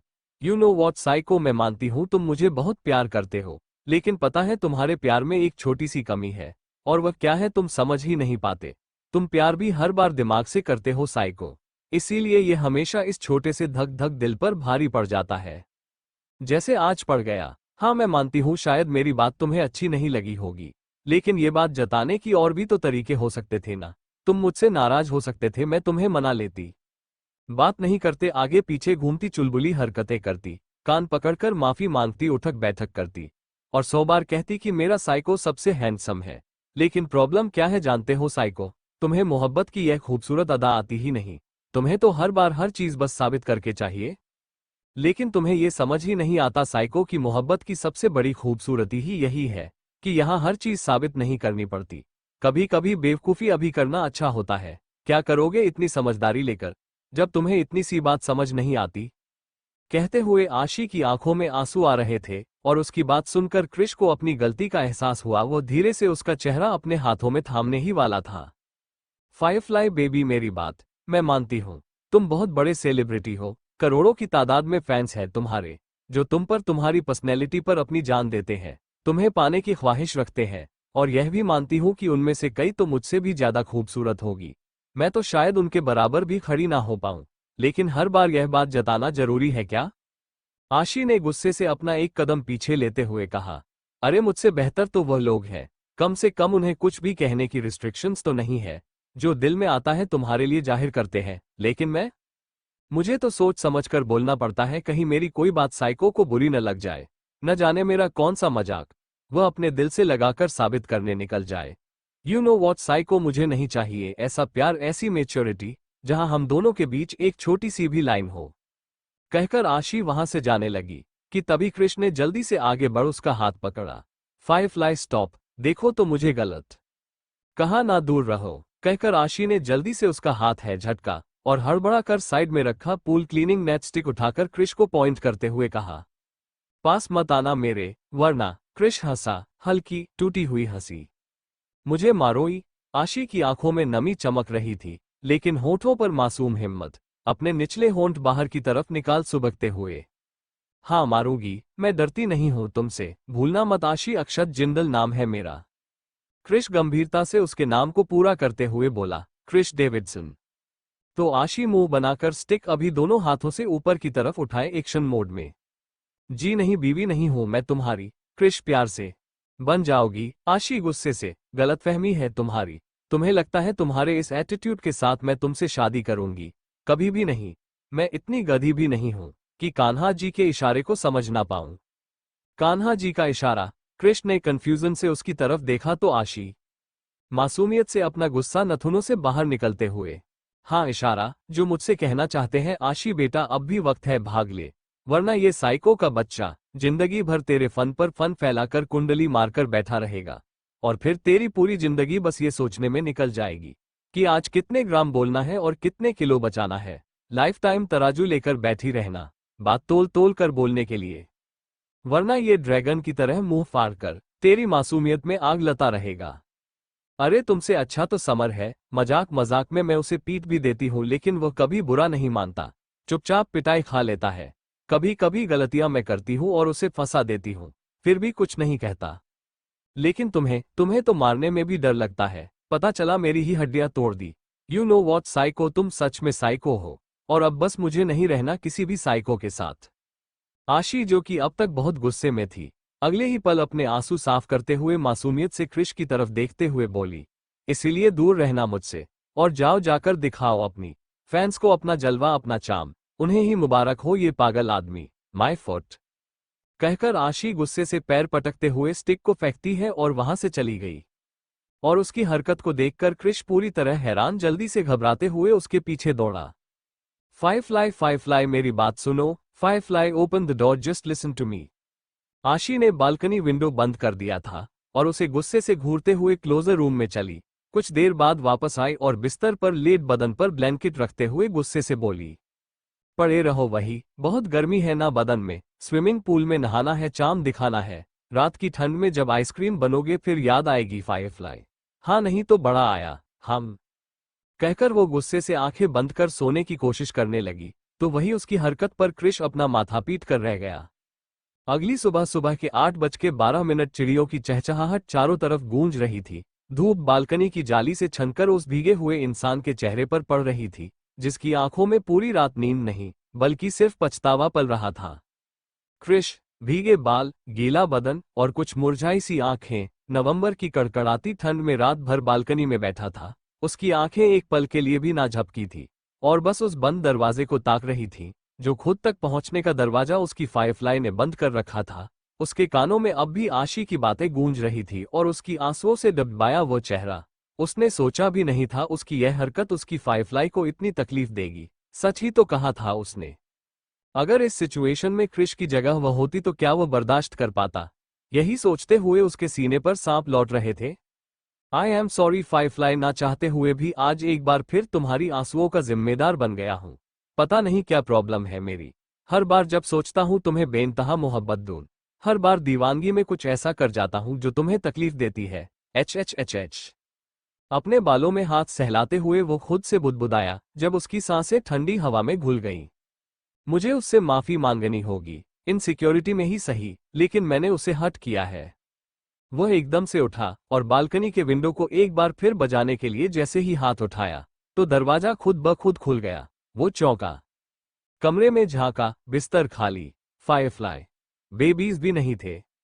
एक पल को उसका दिल जोर से धड़का, कहीं फिर से तो नहीं।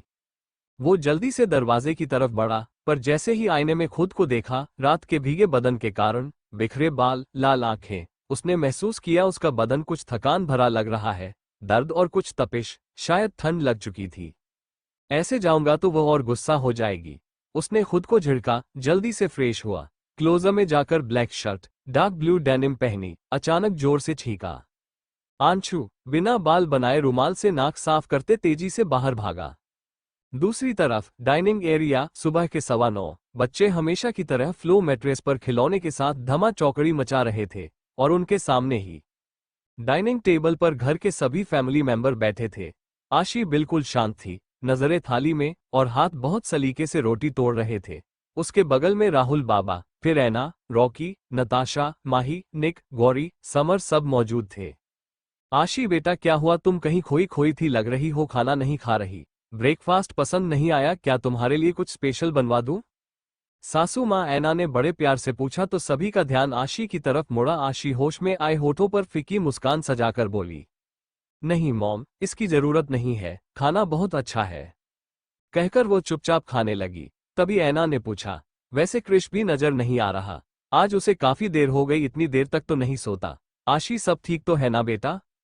जी मॉम। वह आशी कुछ कहने वाली थी कि तभी तभी रॉकी ने झुंझलाते हुए फोन पटक दिया। ओ नो, इस इंटरनेट को अब क्या हो?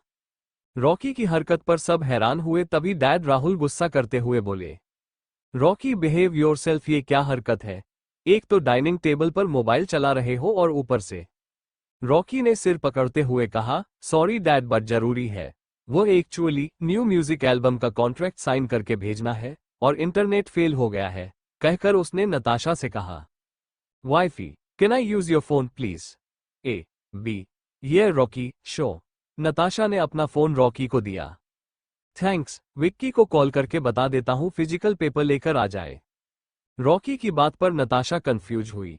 इंटरनेट नहीं है बट ऐसे कैसे? तभी माही ने अपना फोन देखा, समर ने भी, और एक के बाद एक सभी लोगों ने। हाँ यार, मेरा भी नेट नहीं चल रहा, मेरे फोन में भी नेटवर्क डेड है। तभी निक, जो अब तक सिर झुकाकर चुपचाप खाना खाने में लगा हुआ था, साथ ही अपनी लिटिल गर्ल के प्लेट में जबरदस्ती खाना अरेंज कर रहा था, हमेशा की तरह अपनी स्ट्रेट वॉइस में बोला, आए कोई फायदा नहीं है, नेटवर्क नहीं चलेगा, सर्वर ब्लास्ट हुआ है। सबने एक साथ चौंक कर पूछा, सर्वर डाउन है? लेकिन ऐसे अचानक कैसे? समर और रॉकी साथ में बोले, क्या सर्वर ब्लास्ट? कुछ क्राइसिस हुआ क्या? निक ने शांति से टोस्ट उठाते हुए कहा, क्राइसिस ही समझ लो। कल रात क्रिश ब्रो लाइव स्ट्रीमिंग पर आए थे। एक सेकंड के सन्नाटे के बाद